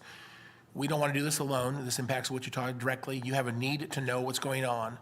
Whether the public is aware of this or understands the details, I hope they do, but I don't think we need to lean on them necessarily to get public support because I'm sure they would support it if they understood it.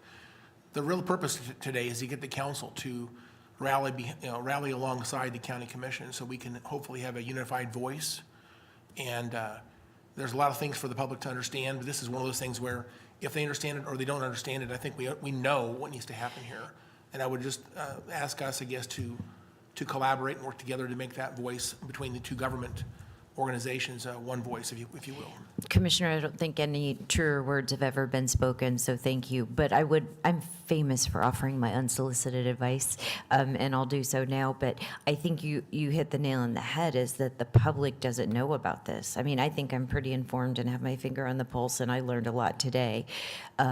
I think also what would be, there's a lot of terms in here that I'm not familiar with, right? So the community isn't going to be either. So when you're trying to share the story, I think my advice would be to distill it down to what it actually means in a way that my neighbor would understand. Because I don't think people really, oh, you get a 40% cut. Some people would say, good, government's too big, it needs to be cut. But if they hear what the actual impact is going to be, there's an old expression about caring about the movers and the shakers, but I always say you need to think about the moved and the shaken, and who's going to be impacted, how are my neighbors going to be impacted by this. So when you're telling your story, even to state legislators, I hope that you can do it in a way that it really resonates with them and they understand. So good luck with that. And if I can be helpful in any way, let me know. Okay. I will add, I'm supportive of all of those actions. This is important. I'm also supportive of a special en banc when we invite the secretary down to explain to us personally why this is a good idea. Yeah. Would love to have that. Or even South Central delegation meeting where we invite the secretary to talk to everybody. So I think that's any a step great- you'd like to take, we should have that conversation. Okay, I think that's a great idea. I think our South Central delegation, those that are aware are floored, frankly. So, okay. Any final questions? Okay, Mayor. Thanks, Steve. Thank you again, Steve, Lori, DA Bennett, and Sheriff Easter. We will now move on to our second item for our en banc, and that is Sedgwick County Fire District 1 and Wichita Fire Department Cooperative and Coordinated Training Resources. We'd like to invite Doug Williams, Fire Chief of Sedgwick County, and Tammy Snow, Fire Chief of Wichita. Good morning, Mayor, City Council, Commissioner Beatty, and County Commissioners. Tammy Snow, Wichita Fire Chief, and with me is Doug Williams, Sedgwick County Fire Chief. Today, we are here to provide for you our investigative findings for a joint regional fire training center. And before we get started, I want to take just a moment to thank the committee. We convened a committee of subject matter experts that consisted of both city and county personnel, and we tapped into their expertise and their time to develop this particular presentation today. Special thanks to Denise Peters, who facilitated our endeavor. So truly appreciate it.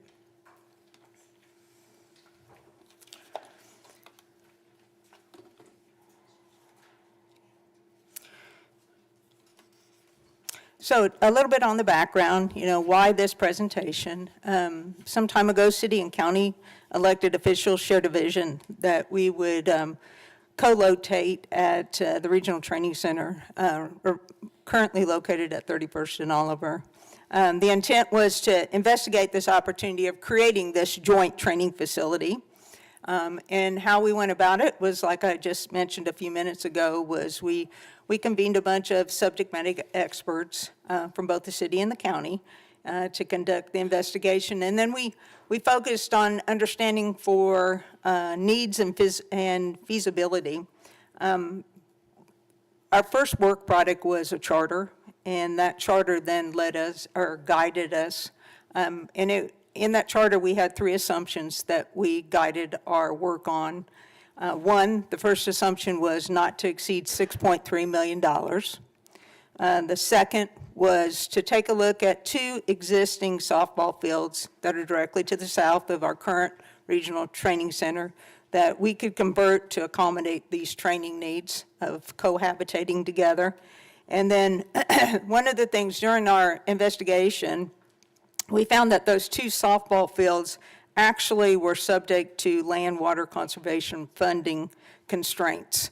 And then the third guiding principle that we utilized during this process was that Sedgwick County Fire District had been donated approximately 5 acres right directly behind their current Station 36 at 55th and Oliver, with the opportunity to expand down the future.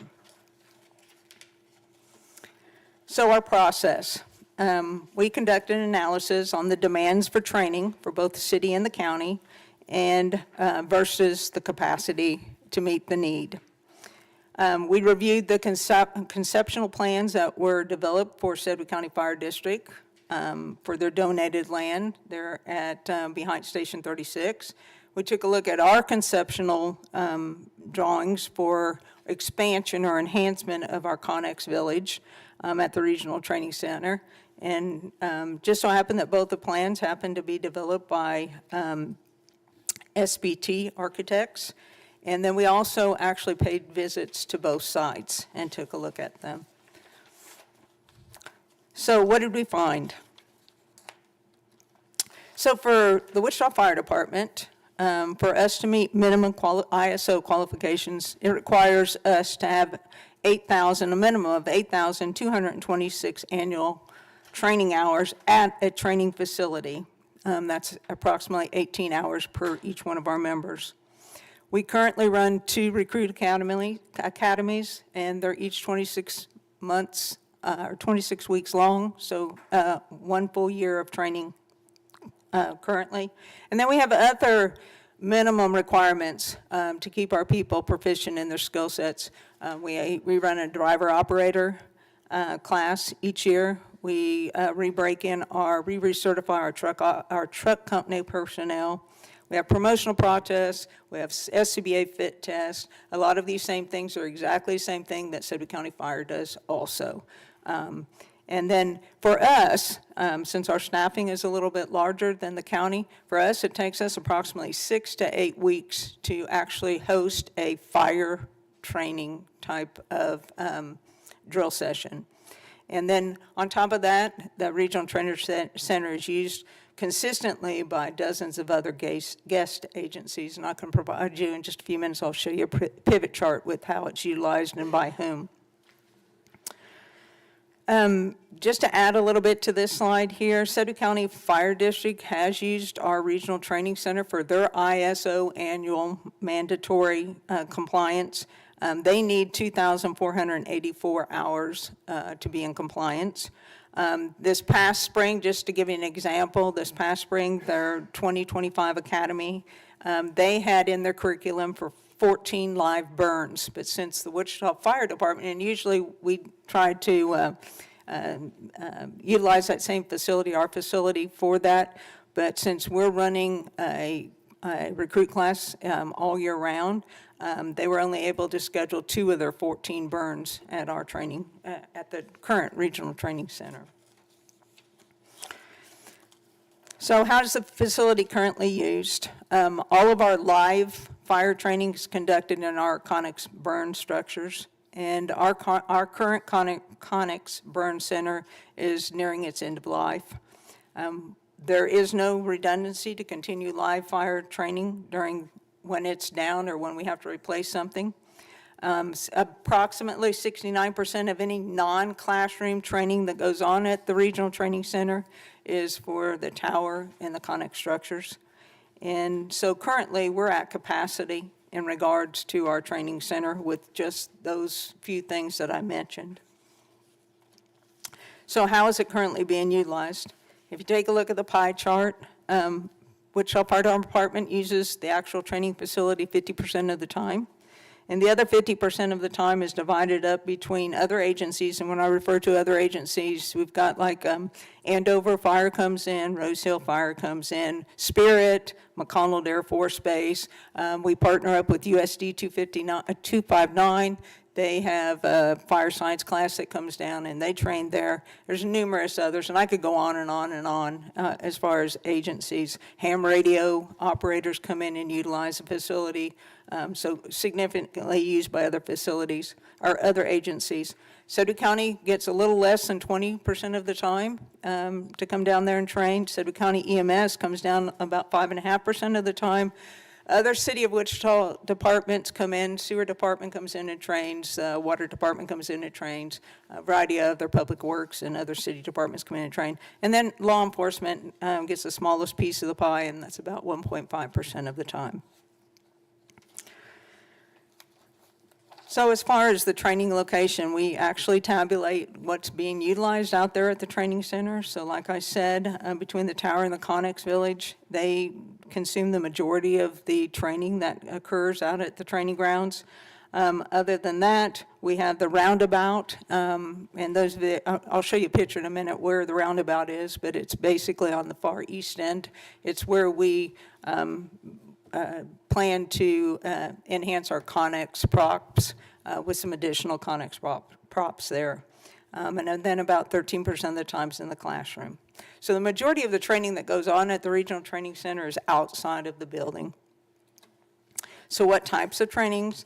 We get in about 46% of the time is spent on fire training, and we get a little over 20%. We can combine fire training and officer training in the same, usually, drill session, because there's an element of incident command and safety officer and so forth. So, and then we do have some just specific types of training in which it's just purely for officer development and there's no fire training involved. But as I mentioned earlier, we have to spend a specific amount of time working on the skill sets for our drivers. So we have skill sets. We have that type of training that goes on down there. And then some of our other types of skill sets that are necessary for us to be able to mitigate the incidents that we currently respond to. And with that, then I'll turn it over to Chief Williams.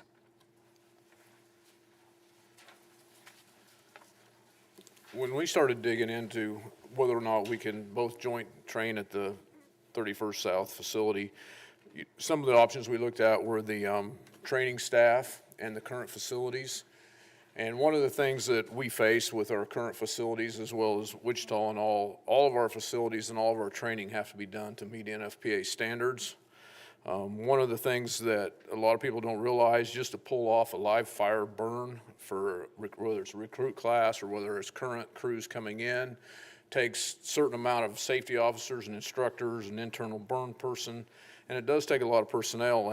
And if you don't meet that and you have an injury or a death, it is something that is very, very highly scrutinized. I always tell people, what a firefighter fatality on a fire scene is a major deal, and it's a tragic incident. But you kill a firefighter in a training incident, somebody goes to jail. I mean, that's just a fact. It's across the United States. If you underman your training facility and somebody gets hurt, you're going to pay the price. The chief does, the training officer does, somebody pays both civilly and criminally for that type of event. So when we talk about the NFPA and these training sites, we're talking about something that is very, very serious when you start doing these live burn evolutions. As far as when you add capacity, we have the capital investment involved and also the training instructors. You know, the current industry standard is one training instructor to about 30 to 50 personnel.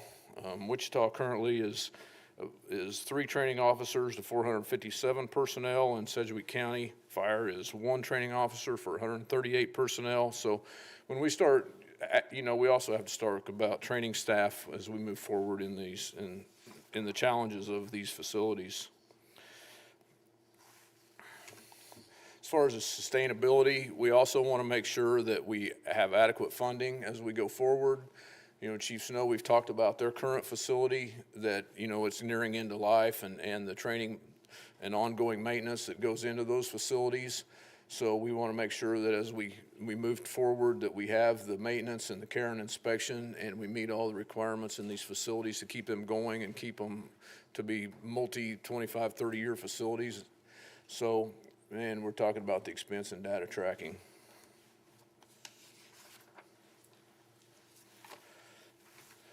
The conceptual design that Sedgwick County came up with, we worked very hard with the architects on this, and when we worked on this, we worked very hard at a bare bones system that wasn't nothing overly fancy, As you'll see in ours, I mean, it looks like it's a big facility, but the building piece of what we had planned, it's a 25-person classroom. I mean, Wichita has, how many classrooms do you have? So they have 7 classrooms, and they can break them up to where that one classroom can hold 200 or 300 people. That's not what we're shooting for. We're talking about one classroom space to house a training academy or one good training officer class or training crew class. The other piece of it is the dirty classroom, the same thing. It's a 25-person classroom. To define the what we call the dirty classroom, that's the classroom where you come in and you do your air pack training. You go out, you do a live burn where you're all smoked up and you're dirty and you're nasty. The equipment you're wearing is dirty and nasty. You come into what we call the dirty classroom, which is a concrete floor, bare minimal classroom, and that's where you can come back in with your dirty bunker gear and air packs on. You can take them off, and then you can have conversations. You can review and have your post-training conversations, what you did right, what you did wrong. So the dirty classroom is just another piece of a regular classroom, but like I say, but it keeps all of the smoke and the smell and the carbon products and all that into an area that's easily cleanable and doesn't contaminate your good classroom. So, and then of course it has locker room space, restroom space, and training offices for our training officer. This is Wichita's Connex city design. You want to talk about it? As Chief mentioned, they have a roundabout that's already has some concrete there, and their future plan in 2028, their CIP, is to build what they call the Connex Village, which is has a high-rise and a house prop and apartment complex type of props on it. So that's what their concept design is for the future, to add into the regional training center.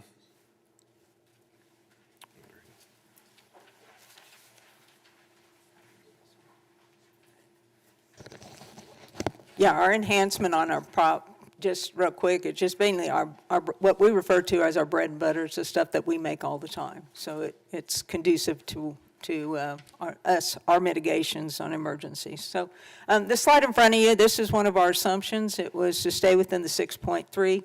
The money that the Wichita Fire Department has is money that we gained a placeholder in several years ago, and it's now coming to fruition in 2028. It's a capital improvement money to just enhance our Connex props. That's the only thing the money was for. Sedgwick County then secured funding and has been saving for quite a while, and theirs is more, their scope of work is more towards, like Chief alluded to, construction of certain, the dirty classroom, a small classroom, and the props and out back. Real quick, Chief. Yes. Is there equipment on the proposed plan for cleaning the bunker gear? Or cleaning the gear after training and whatnot?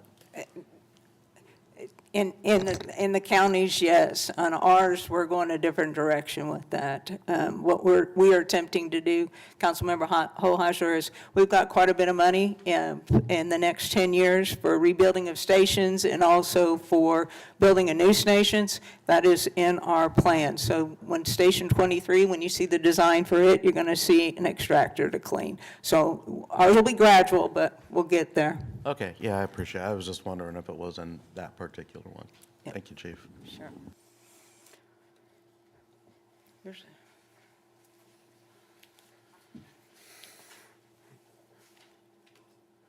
Councilman, I think to further answer your question, yeah, there's an extractor that'll be in that facility as well as like an SCBA compressor to refill air cylinders that we use during training as a support piece.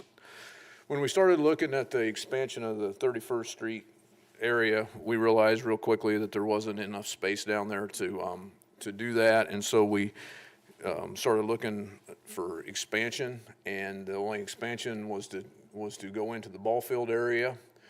And when we started talking with the chairman and mayor about this several months ago, we said that we needed 10 acres to do what we felt was necessary. Ended up with talking after they talked to the ball field and the parks people, they came back with a 8.6 acre expansion that required the demolition of the 2 ball fields. A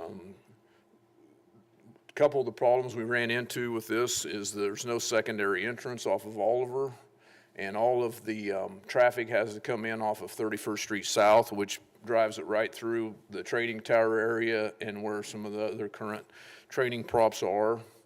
And then it also pushed all of the burn props against I-35, the turnpike.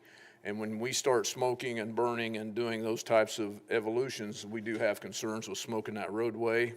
And we felt that that was a real large concern as far as some of the plans of building props close to that roadway.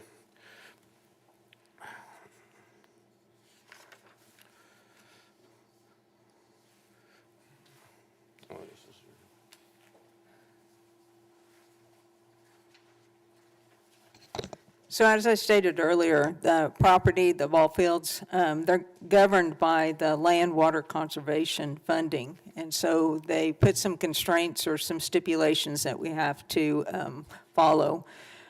First of all, one of the things, and I'm not an expert at it, at this information, but one of the very first things that has to happen is that it requires the replacement property of fair market value equal to or greater than what was contributed at that particular property. The second thing is the replacement property has to be reasonably equivalent in usefulness and location for public outdoor recreation. And the third thing is that it must be or be part of a viable recreation area. The land water conservation funding is governed by the Kansas State Wildland, Parks and Wildland, and just a recent and particular piece of property that the city was working on there at the Mascot subdivision or substation at Evergreen. It took approximately 2 years to get that rectified and make that deal happen. So it's not a real quick turnaround. Our property management, City of Wichita's property management went out and they took a look at some options, some possible options that would meet those criteria. They found the area that is governed on the north by Wassell, governed on the east by Hillside, governed on the south by Dunham, and then on the west by K-15 and I-135. They took a look at that property. Their best guess is that there's a lot of variables in there, but their best guess was that it cost somewhere between $1 to $4 per square foot, giving us a ballpark of about $375,000 to $1.1 million. And then on top of that, we would have to also add costs. There would be costs to develop the amenities there. So they estimated the cost at anywhere from $400,000 to $1 million. So basically, if you take a look at that, to obtain or acquire those 2 ball fields is going to cost about 30% of our $6.3 million.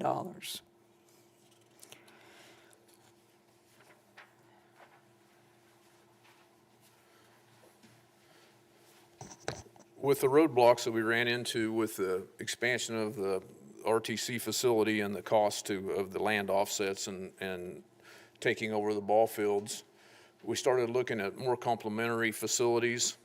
And when we talked about this, some of the stuff we really focused on was to cut down on duplicity. You know, there's a certain amount of things. It's like I tell people, you know, a commissioner and the chairman and the mayor both have to have a computer. There's certain things that you have to have just because you're a fire station or you're a training center. But we want to cut down on the fancy and the prop issues to be as minimal duplication as possible. And when we started looking for that was to, you know, Wichita can use their CIP money to build their Connex City that they call it, with their 5-story high rise and their props there on their roundabout, and we can work on some of the more rural and suburban type of firefighting and the small city firefighting that we have with single-family dwellings and strip malls, more on our free land that we have down there behind Station 36. and increase the capacity at both locations and give more opportunities for both of us to train together on both locations. And we even talked about, co-branding both campuses to show that we're joint training and not just this is theirs and this is ours type of facility. We've been working on a new joint training agreement to where we have agreements in place to where we can use each other's facilities and joint train. We've already been working on that.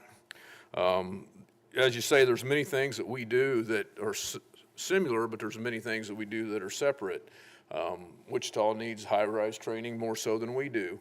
However, we also need them to help us on high-rise training because we have a casino getting ready to go in Park City that's going to be 16 levels. So we obviously are going to depend on them to help us train on their site for that type of facility.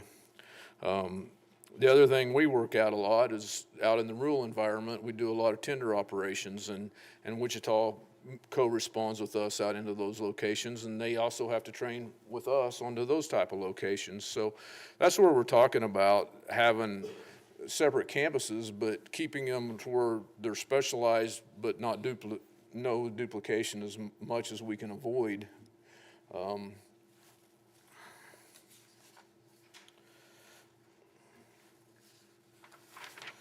This is yours.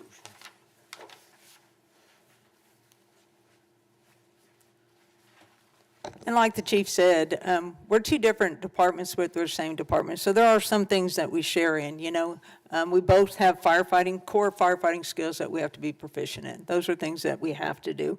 We both train on incident command because that's the way we work. We both train on safety, those are things that we work on. But there are differences. For the county, it's extremely, like you said, they have tremendous amount of tender operations. They don't have the luxury we do. We don't even think about water supply because we have a hydrant on every corner. But for them, that's a very important aspect of how they do work. They have longer response times. So their second engines or second apparatus into a particular scene is a lot longer than what ours are. In our area, as far as from an urban standpoint, our number one thing is apparatus placement because we're going into dense areas and we need to make sure that we leave the front of the building for our truck companies so they can get in there and do work. We need to make sure that we don't cover our hydrants so that we can lay a water line. So there's differences, a lot of differences there, because we're working in a dense environment and they're working in a more spread out environment. So some of the, like the chief said, this would be a great opportunity for us to actually build props that are conducive or aligned with what our main functions are, or what our community's main functions are, as far as from an urban standpoint or from the rural standpoint. With the idea that him and I are, both of us are very frugal. This would provide us an opportunity to cross-train, continue to cross-train, but to utilize, even though the Wichita Fire Department doesn't do tender operations, like he said, we respond. We're usually their second engine there. We need to understand how to get them some water because it ain't going to be by a hydrant. So it's important for us to know that. Chief, can I ask a quick question? Sorry to interrupt. No, you're fine. You're right. The urban and suburban rural firefighting might be different, but we co-respond on a lot of calls annually. How many calls do we co-respond where a Wichita fire truck and a Sedgwick County fire truck will be at the same scene? How many times a year? I think Chief has that for you. Yeah, I had that. You jumped ahead of me. It's 2 slides down. Oh, forgive me. In 2024, we co-responded 5,620 times. In 2025 through August, we've responded 4,025 joint responses. Yeah, so upwards 5,000, 6,000 times we're going on calls together. And that's actually down. I think 23 was more in the 7,000 range. Yeah. So that's why the emphasis of needing to train together to understand each other's skill sets in this, urban and rural.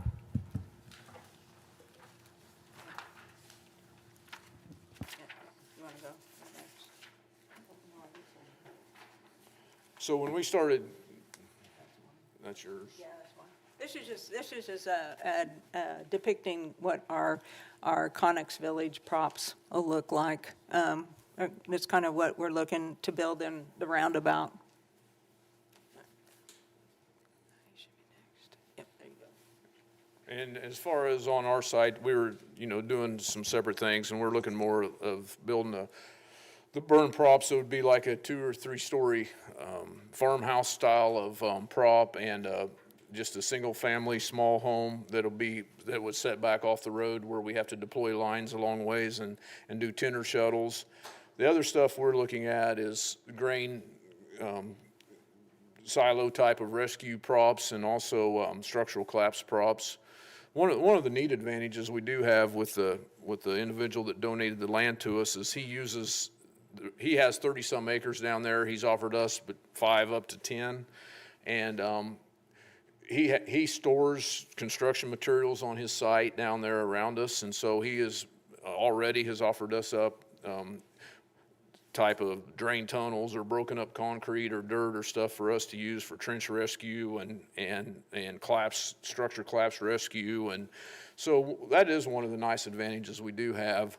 One of the things to touch on is it's not highly out yet, but the State of Kansas Crisis City Training Center in Salina is going to go away. We're not sure whether it's this year or next year. They're already having struggles between the State Fire Marshal and Kansas Department of Emergency Management and the National Guard, because they actually built their training center on federal base, and they're getting kicked off.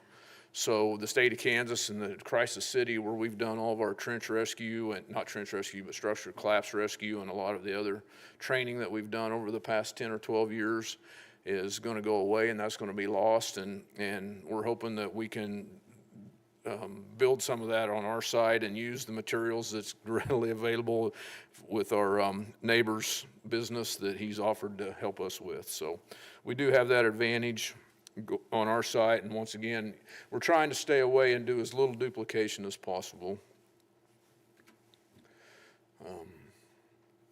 And we talked about this a little bit earlier. There is some things that have to be duplicated. I mean, you have to have a shower room on both places. You have to have a gear washing machine and SCBA refill stuff. And so we're really trying, but we're not building a 400-person classroom site on ours. We're looking at a 25-person classroom, and Wichita, once again, will build props that are similar to what they do, but not we do, and then we'll joint use them. One of the things that we talked about, and I don't think it gets discussed nearly enough, and we did bring this up in the meeting we had with the mayor and the chairman here a month or so ago, and the current collaboration that we already do, I think, goes understated. We do an immense amount of cross-training already. Our folks and their folks are training very much together. We both of us use each other's purchasing processes. If they go out for SCBA's and get a bid, they always make it to where the Sedgwick County can jump on the same bid. And we do that with fire hose. We've done it with, like, we just went out and got a bid for new bunker gear. And if Wichita wants to jump on that, they can, because like I say, our purchasing departments have both always put it in the wording that that it can be used by the other one. Would there be savings if we did that? We already do. Okay. Yeah. Thank you. And yeah, once again, it is like this, the self-contained breathing apparatus. When we went to that in 2010, we did a process, and Wichita got out for bid before we did. So they put it in there that we could jump on. Well, now you've got a company that's not only selling them 300 SCBA's, but they're selling another 150 for us. So all of a sudden they're selling 450, and they knew that going in, that we were going the same route. So we do get some benefit from using each other's contracts. And we did that also with our report management system. Wichita set in on all of the processes. We got up before they did, and so their personnel set in on all of our meetings and all of our trials, and for our records management system as well. And we're currently working on the emergency fire dispatching system, and our personnel in Wichita Fire and Derby Fire are all sitting down, drawing up the parameters of, most people understand it from the medical side, where they call it emergency medical dispatcher that they use for EMS. Well, They've also created that now for fire, and once again, our staffs and as well as Derby are sitting down and hashing through all that so that all of our departments are dispatched in the same manner. We talked about the aid agreement. One of the things I think that goes very, very much not talked about is our enhanced aid agreement. When I came in as chief in 2018, Chief Snow had already been with Wichita, what, a year, 2 years before I came in, and within a month of me coming in as the chief of Sedgwick County, she invited me to a meeting, and we started working on this enhanced aid agreement. It was kind of funny because I went in wanting to do the same thing, and she asked me right out of the gate, what do I have to do to get rid of this stupid 1 unit restriction you have of going into the city? And I said, well, what do I have to do to get rid of that stupid black line? And so, you know, we started working on that aid agreement, and it's been massive because prior to that, you have Station 34 that sets a half a mile from the city limits in Hayesville, and Station 19 is about 3 miles away. Well, if you have a bad car wreck right there, under the old agreement, we would have sent 1 unit, and the other would have sat in the station while they waited for Station 19 to respond. But in the same token, by the old black line restriction that Wichita had on the county, I was a field commander in Hayesville just right before that, and we had a house fire with a burn patient, and Squad 9, they would only send Squad 19 was the only unit they would send. They were on a medical call, and we were sitting there on this house fire with a burn patient, and we had 5 people on scene, and Station 36 got caught by a train at K-15. So, and Station 22 that was coming, their squad that was coming because Squad 19 didn't come, got caught by the same train.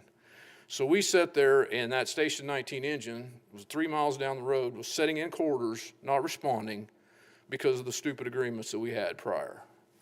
So when people don't think that we're not working together, they're not realizing that, just like the chairman brought up, we have 5,600 responses across each other's boundaries last year. I mean, it is going on.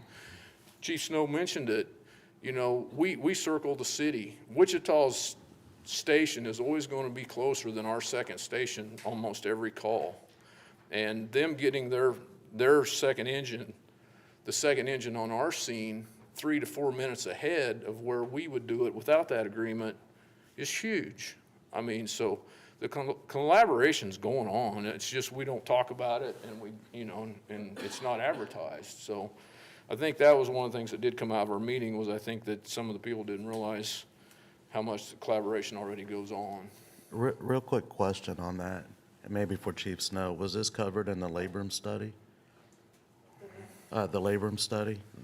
That's something the chief and I have been talking about quite a bit is, yeah, there were some aspects of that was covered in the labrum study. But we want to continue, Chief and I, and we've talked about it since the very beginning, but as opportunity arises when we can build new stations or relocate some of our stations, we want to continue to use that particular predictive analytic software so that we can be more strategic and provide better service throughout the whole community, the city and the county. So. Okay, thank you. And then the last thing I had on that collaboration, we do have Station 38 with Squad 6 co-located in that station out east. So I do think there's a lot going on that most people don't realize. And then the next steps is to start working on these plans and getting them moving forward with ours. Ours is in a special equipment fund, which is available today. I know our building and plans folks have said that they're busy right now, and it's more looking like trying to go and get finalized architecture plans and the planning for it with the actual CIP to go for us in 2027, and then Wichita's CIP is in 2028 for their Connex City also. And that's, we'll stand for any questions. Thank you to the two chiefs. I appreciate both of your presentations. I think, again, back to what you just said, which is collaboration is actually happening a lot between Wichita and Sedgwick County. the numbers that you provided up until August of 2025, 4,000 co-responding calls, and last year, 5,600 calls where you're co-responding. So it's working, and I like to see this collaboration, and I appreciate that you guys took into consideration what are other opportunities between the two of your different systems coming together to train. So I think that I can speak on my behalf, and I just want to say, continue that collaboration. You're serving Wichitans and Sedgwick County residents alike, and we appreciate that. Madam Mayor, thank you. We're supposed to end this at 11 o'clock, is that right? I know just we wanna had say- a little I just bit want to say of again, I have so many questions. I don't feel like I should necessarily ask them all right now because I think we're out of time. I just want to say, again, the discussion has largely happened by a member of the commission and a member of the council. And I think the full commission and the full council needs to be brought in to more robust, more detailed meetings to move this forward. I certainly don't mind the presentation today. I would say, I have just a couple quick questions, I guess. Is it the vision that, you mentioned the training ratio of the number of firefighters versus trainers. Is it your vision that we would have a trainer that's teaching both Wichita Fire and Sedgwick County, the same trainer is teaching both organizations as they come through those classes? Or are they going to say separate? Like, in other words, a county fire trainer teaches fire folks, county firefighters, and the city trainer trains Wichita firefighters, or are they going to be commingled? We're already commingling them right now. I mean, our training officer that we have, I mean, when we do evolutions down there at the Wichita, at the RTC currently, I mean, they meet, I can't remember how often, but they have like bi-monthly meetings where our staff and their staff is sitting down and they plan their, all these evolutions where we co-work together. And so they are already co-training. Is there any training that would be needed by firefighters on either side that cannot be accomplished at this one of these two sites?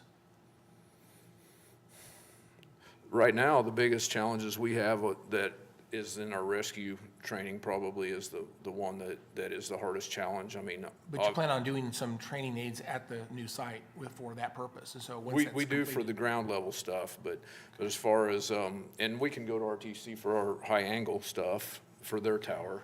We have the water part that neither facility could accommodate. And again, okay, I understand that. And again, if there's a field trip essentially from the RTC or the new facility, it could have county or city firefighters that would go on that tour essentially and do that training together at the water site, correct? Okay. We already do that, and also, like the structure collapse training that's taught up at Crisis City right now, I mean, those classes involve both of our personnel already.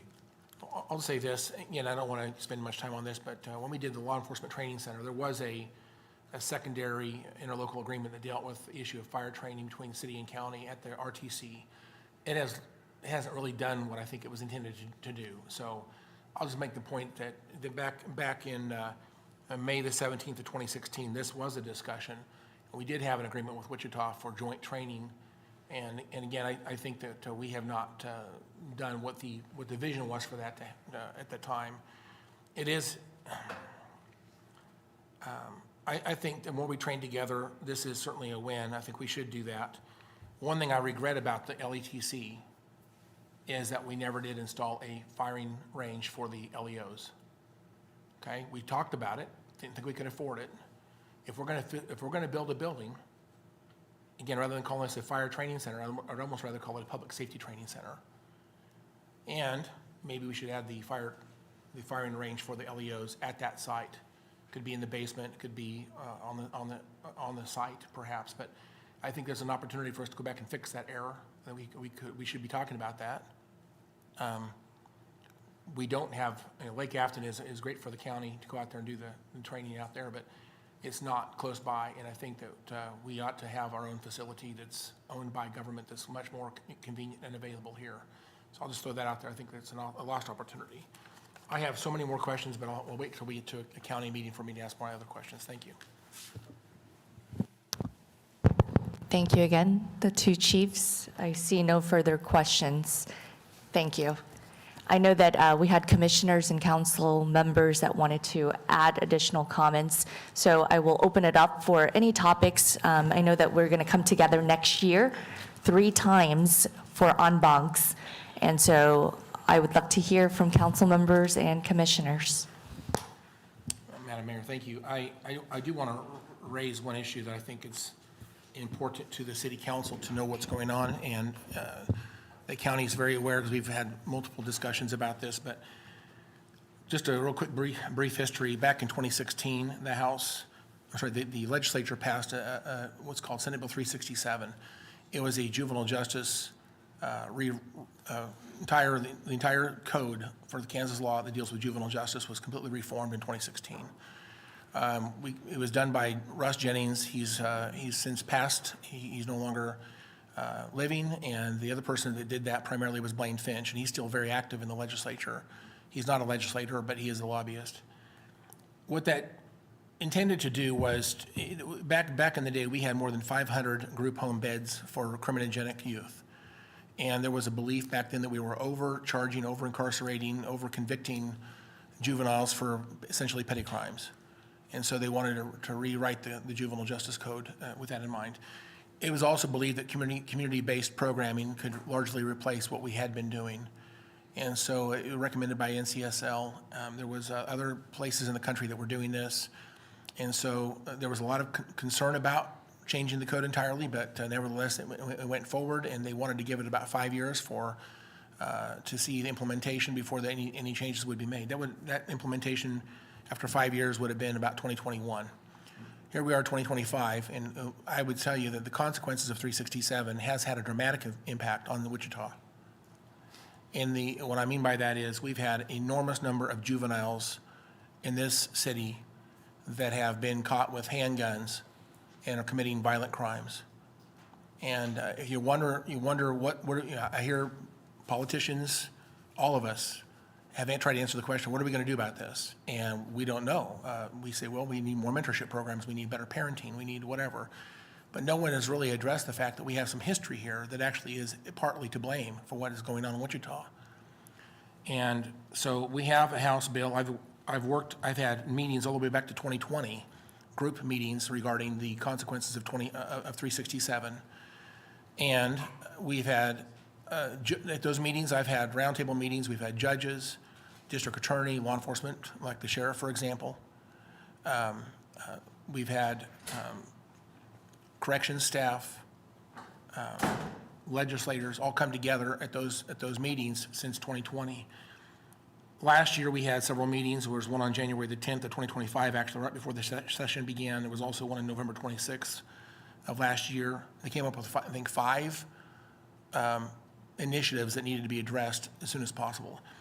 As a consequence, there was House Bill 2329 and House Bill 2325 were introduced to the legislature last year. They were combined by House Juvenile Corrections Committee. So we have one bill now, it's House Bill 2329. It did pass out of the House.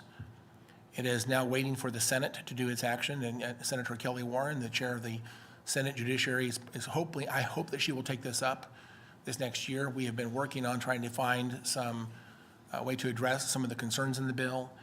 I'll read the short title. It sounds like a long title, but it really is a short title. I want you to understand what's in this bill. It says increasing the cumulative detention limit for juvenile offenders and criminal penalties for juvenile offenders who use a firearm in the commission of an offense or who are repeat offenders, providing for increased placement of offenders in non-foster home beds in youth residential facilities, requiring the Secretary of Corrections to pay for the costs associated with such placements and authorize the Secretary to make expenditures from the evidence-based programs account of the state general fund monies to contract for such beds.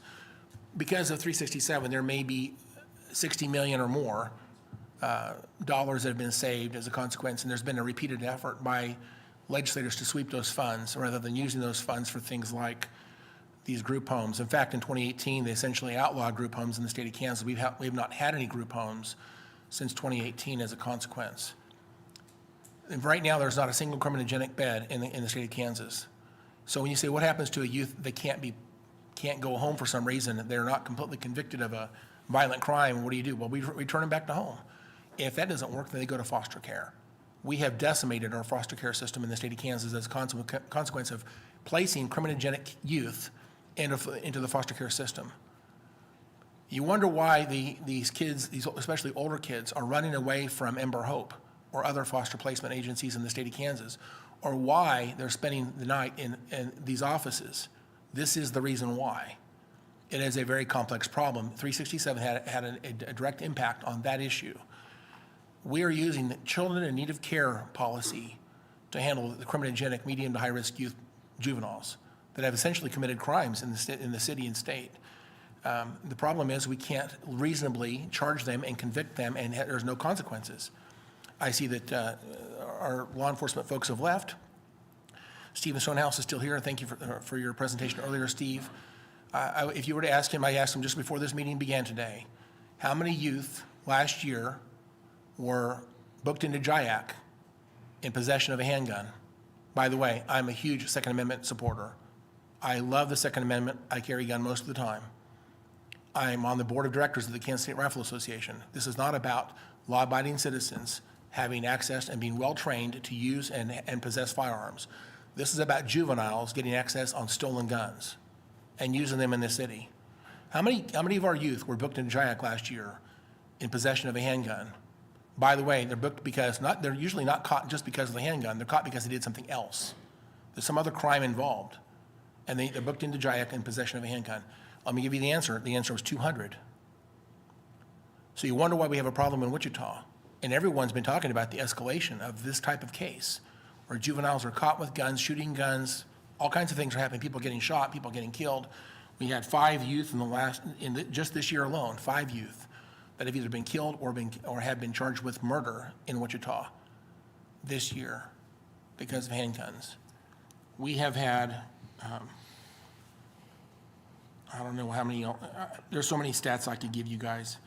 But at the end of the day, we have carried this water because our corrections staff has been very tuned into this, our Sedgwick County District Attorney, Sedgwick County Sheriff, Sedgwick County Jail, Sedgwick County Corrections. This is a Sedgwick County issue that we are very aware of, but this impacts Wichita probably more than any city in the state of Kansas. I'm asking for the council members, number one, to be aware of House Bill 2329 and come alongside once again. The public largely doesn't understand the technical parts of this. In fact, I don't really understand 367. It's so technical. It's it's like a 40-page long bill, very technical. I don't understand all the nuances of 367. What I do understand is our judges are hamstrung. Our judges don't have the options that they need. Our corrections staff don't have the options that they need. We're essentially doing nothing to a child that gets caught with a handgun and commits some kind of petty crime. We're doing nothing to these children. There is no consequences, essentially. Community-based programming essentially doesn't serve these kids. We try, but they don't engage. And so we have a large population in Wichita that have a extensive history with stolen guns and committing petty crimes in this city until they kill someone or shoot someone and get injured. Then I'll tell you what we do. Then we move them to the adult system. It's called a motion for adult prosecution. And we're leaning on that law to actually adjudicate these kids that actually commit violent crimes where someone gets shot and killed. We're not using the juvenile justice code. We're using the adult laws of our state. So we have a problem in our state. We went too far. And we went from kind of one extreme to the other. And this is a Sedgwick County problem. I'm very concerned about crime in Wichita, very concerned about crime in Sedgwick County. And I'm very concerned about crime in the state of Kansas. I'm also concerned about foster care. And we can't fix this problem without legislative changes. So I need, again, this last year I testified numerous times on this bill. The district attorney testified in favor of it. The sheriff testified in favor of it. We had numerous judges testify in favor of it. We had corrections staff testify in favor of it. Who was missing? We didn't have anybody from Wichita testify. We need to come together and collaborate on a bill that's going to help change the juvenile crime of Wichita and Sedgwick County. We need to do this together. And rather than us doing this separately, let's be collaborative. Let's come together and again, do this together. We can't do this without your support. There are some problems with the bill. I have a meeting tomorrow with Senator Warren and the House Chairman Bob Lewis from the House, as well as I have the same audience. I have some legislators, and we have some correction staff, we have some DCF, we have foster care folks, we have judges and some legislators and others coming together for a meeting tomorrow to kind of work out some of our concerns about this bill so we can move it forward. I would like to ask a delegate of the council to attend that meeting. We can't do that, we can't do everybody because this is not an open meeting. I hate to say that. I only have one commissioner attending by invitation. I need one council member to attend by invitation. We're doing this because we need to work out our differences and find out what's wrong with the bill, what can we do to fix the bill. I want to be able to have a meeting where we can have that detailed discussion.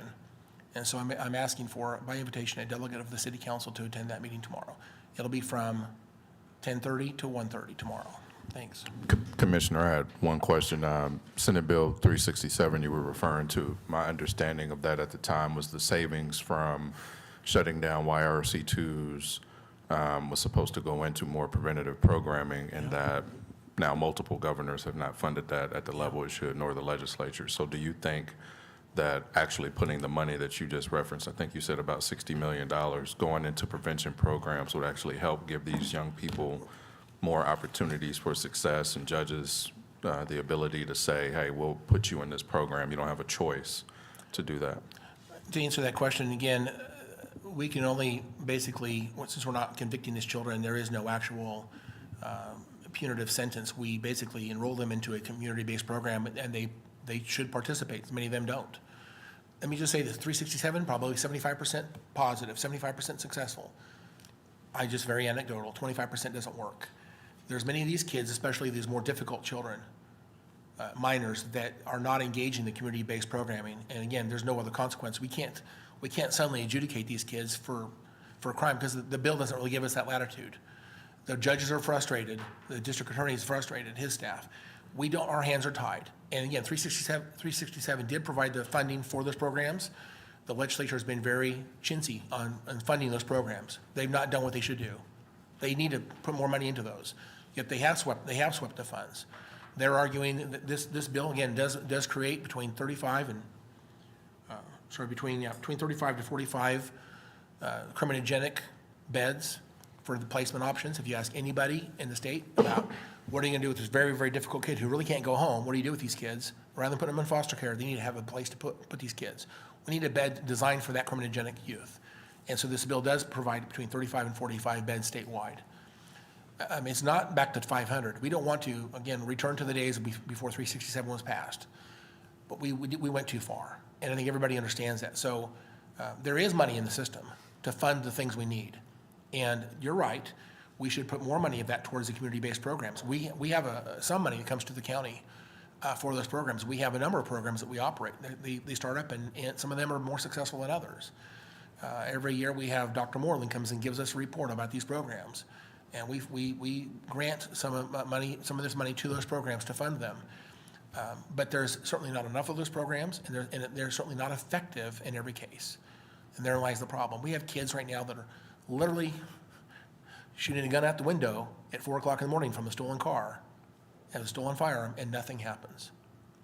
So we have a problem, and this bill will address that exact issue. So we need to come together. We need to get something passed to fix again, the state was well-intentioned, but they went too far. We need to come back and do a little bit common sense things to address this issue. It's not just mentorship programs. It's not just parenting. We actually need to have some real solutions. We moved away from that actually did work. We need to go back into that somewhat. Not a total return, but we need to go back there and at least have some options. Give our judges some latitude, some tools back in the toolbox. Right now, their hands are tied, and that's why our state has having such a big problem. Thank you. I agree with a lot of what you said, and I think one of the issues that I did appreciate about you was fighting for the Boys Ranch back when that shut down. I do think tools like that are good uses of taxpayer funding to actually try and get kids on the right path. I guess maybe that would be the concern, is how do we continue to invest in programs like that to actually be able to use that. Sometimes I am a little leery of introducing kids to the prison pipeline. So that is a concern there, but how do we maneuver that effectively to where we can get them into actual programs that can get them away from the situations they're in and actually address the issues. So I appreciate a lot of what you said, and we'll see here in a week. I'll be more than happy to sit down and work with you a little more. I did have one issue I did want to bring up with this body. You guys had some discussions on senior centers here recently, and I did hear a pretty alarming stat when I heard it on the radio, the story about senior homelessness is projected to double here in the next decade, I believe, and that's alarming. You know, people getting priced out of their homes, people's Social Security and whatnot not keeping up with inflation and other items here. I don't know if anybody would like to chat a little more, fill us in a little more on that. Obviously, homelessness is very important to the city and the county with all the work that we've been doing around that lately. Yeah, I would just, and anecdotally, I think it's important to realize too, at Second Light, the population in September, I cannot remember what the data was, but it was a disproportionate number of the individuals that were staying at Second Light. What was it? The majority of individuals staying there were 55 and older. So homelessness in our aging population is growing, and it's growing for a variety of different reasons. So we obviously have the aging department at the county. We fund aging services to the tune, I believe, about $12 million a year. It's a variety of different programming things, but that might be a separate conversation. Councilmember, we all sit down and talk about how is that working and how can it be strategic, and are there gaps in areas that we all identify that we need to maybe redirect some funding to some of those areas. But we have rather sizable budgets with aging, and there are some limitations and restrictions from the federal government, but I think it's worthy of the conversation. I appreciate that. Yeah, it's setting it up now, you know, instead of waiting 10 years for this to happen. Let's get ahead of this issue. Thank you. Any others, council members, commissioners? I will just make the proposal that the next 3 en bancs, which will be held in 2026, March 31st, June 30th, and September 29th, that we always cover 2 topics, and one should always be public safety. Obviously, today, the 2 topics were regarding public safety, but I would really appreciate if we could, moving forward, I think that I can speak on behalf of both of our bodies, that public safety is one of our top priorities, and for me, it's the top priority. So having one of those topics be public safety, and I can see that there are other interested topics like senior services, which would be another topic we could cover in 2026. And to Commissioner Howell's point, he and I serve on the EMCU board, which will have our board meeting this afternoon. And I would be interested in having more conversations with you regarding this and seeing which council members might be most interested in taking more of a leadership role regarding that. So we'll continue conversations. Any other? Have any of the topics been set for 26? No. Just kind of depending on where the funding ends up falling, we might need to have another conversation like we did earlier today. Agreed. Might be just depending on what happens. Yeah. We'll keep you posted for sure. Tom, we might make sure that everybody over here, there's a pipeline of communication in regards to the corrections piece. I have one quick ask of staff, actually, after hearing the number of youth booked into the juvenile detention with possession of firearm being 200. I would like to get more data. So if that's the number for last year, I'd like to see what the number was over the last 5 years. I think data is what we need, not anecdotal, but rather let's look at the numbers. And I would like to see it all the way back to 2016 or 2015. So a 10-year time frame would actually be better, and give us the points of views that are needed, so, and not points of views, but rather the data, so we can make those informed decisions. I think Steve, you could, very easy. He can get that done for you. Thank you. Yeah. Steve will handle it. He's good. Any other comments?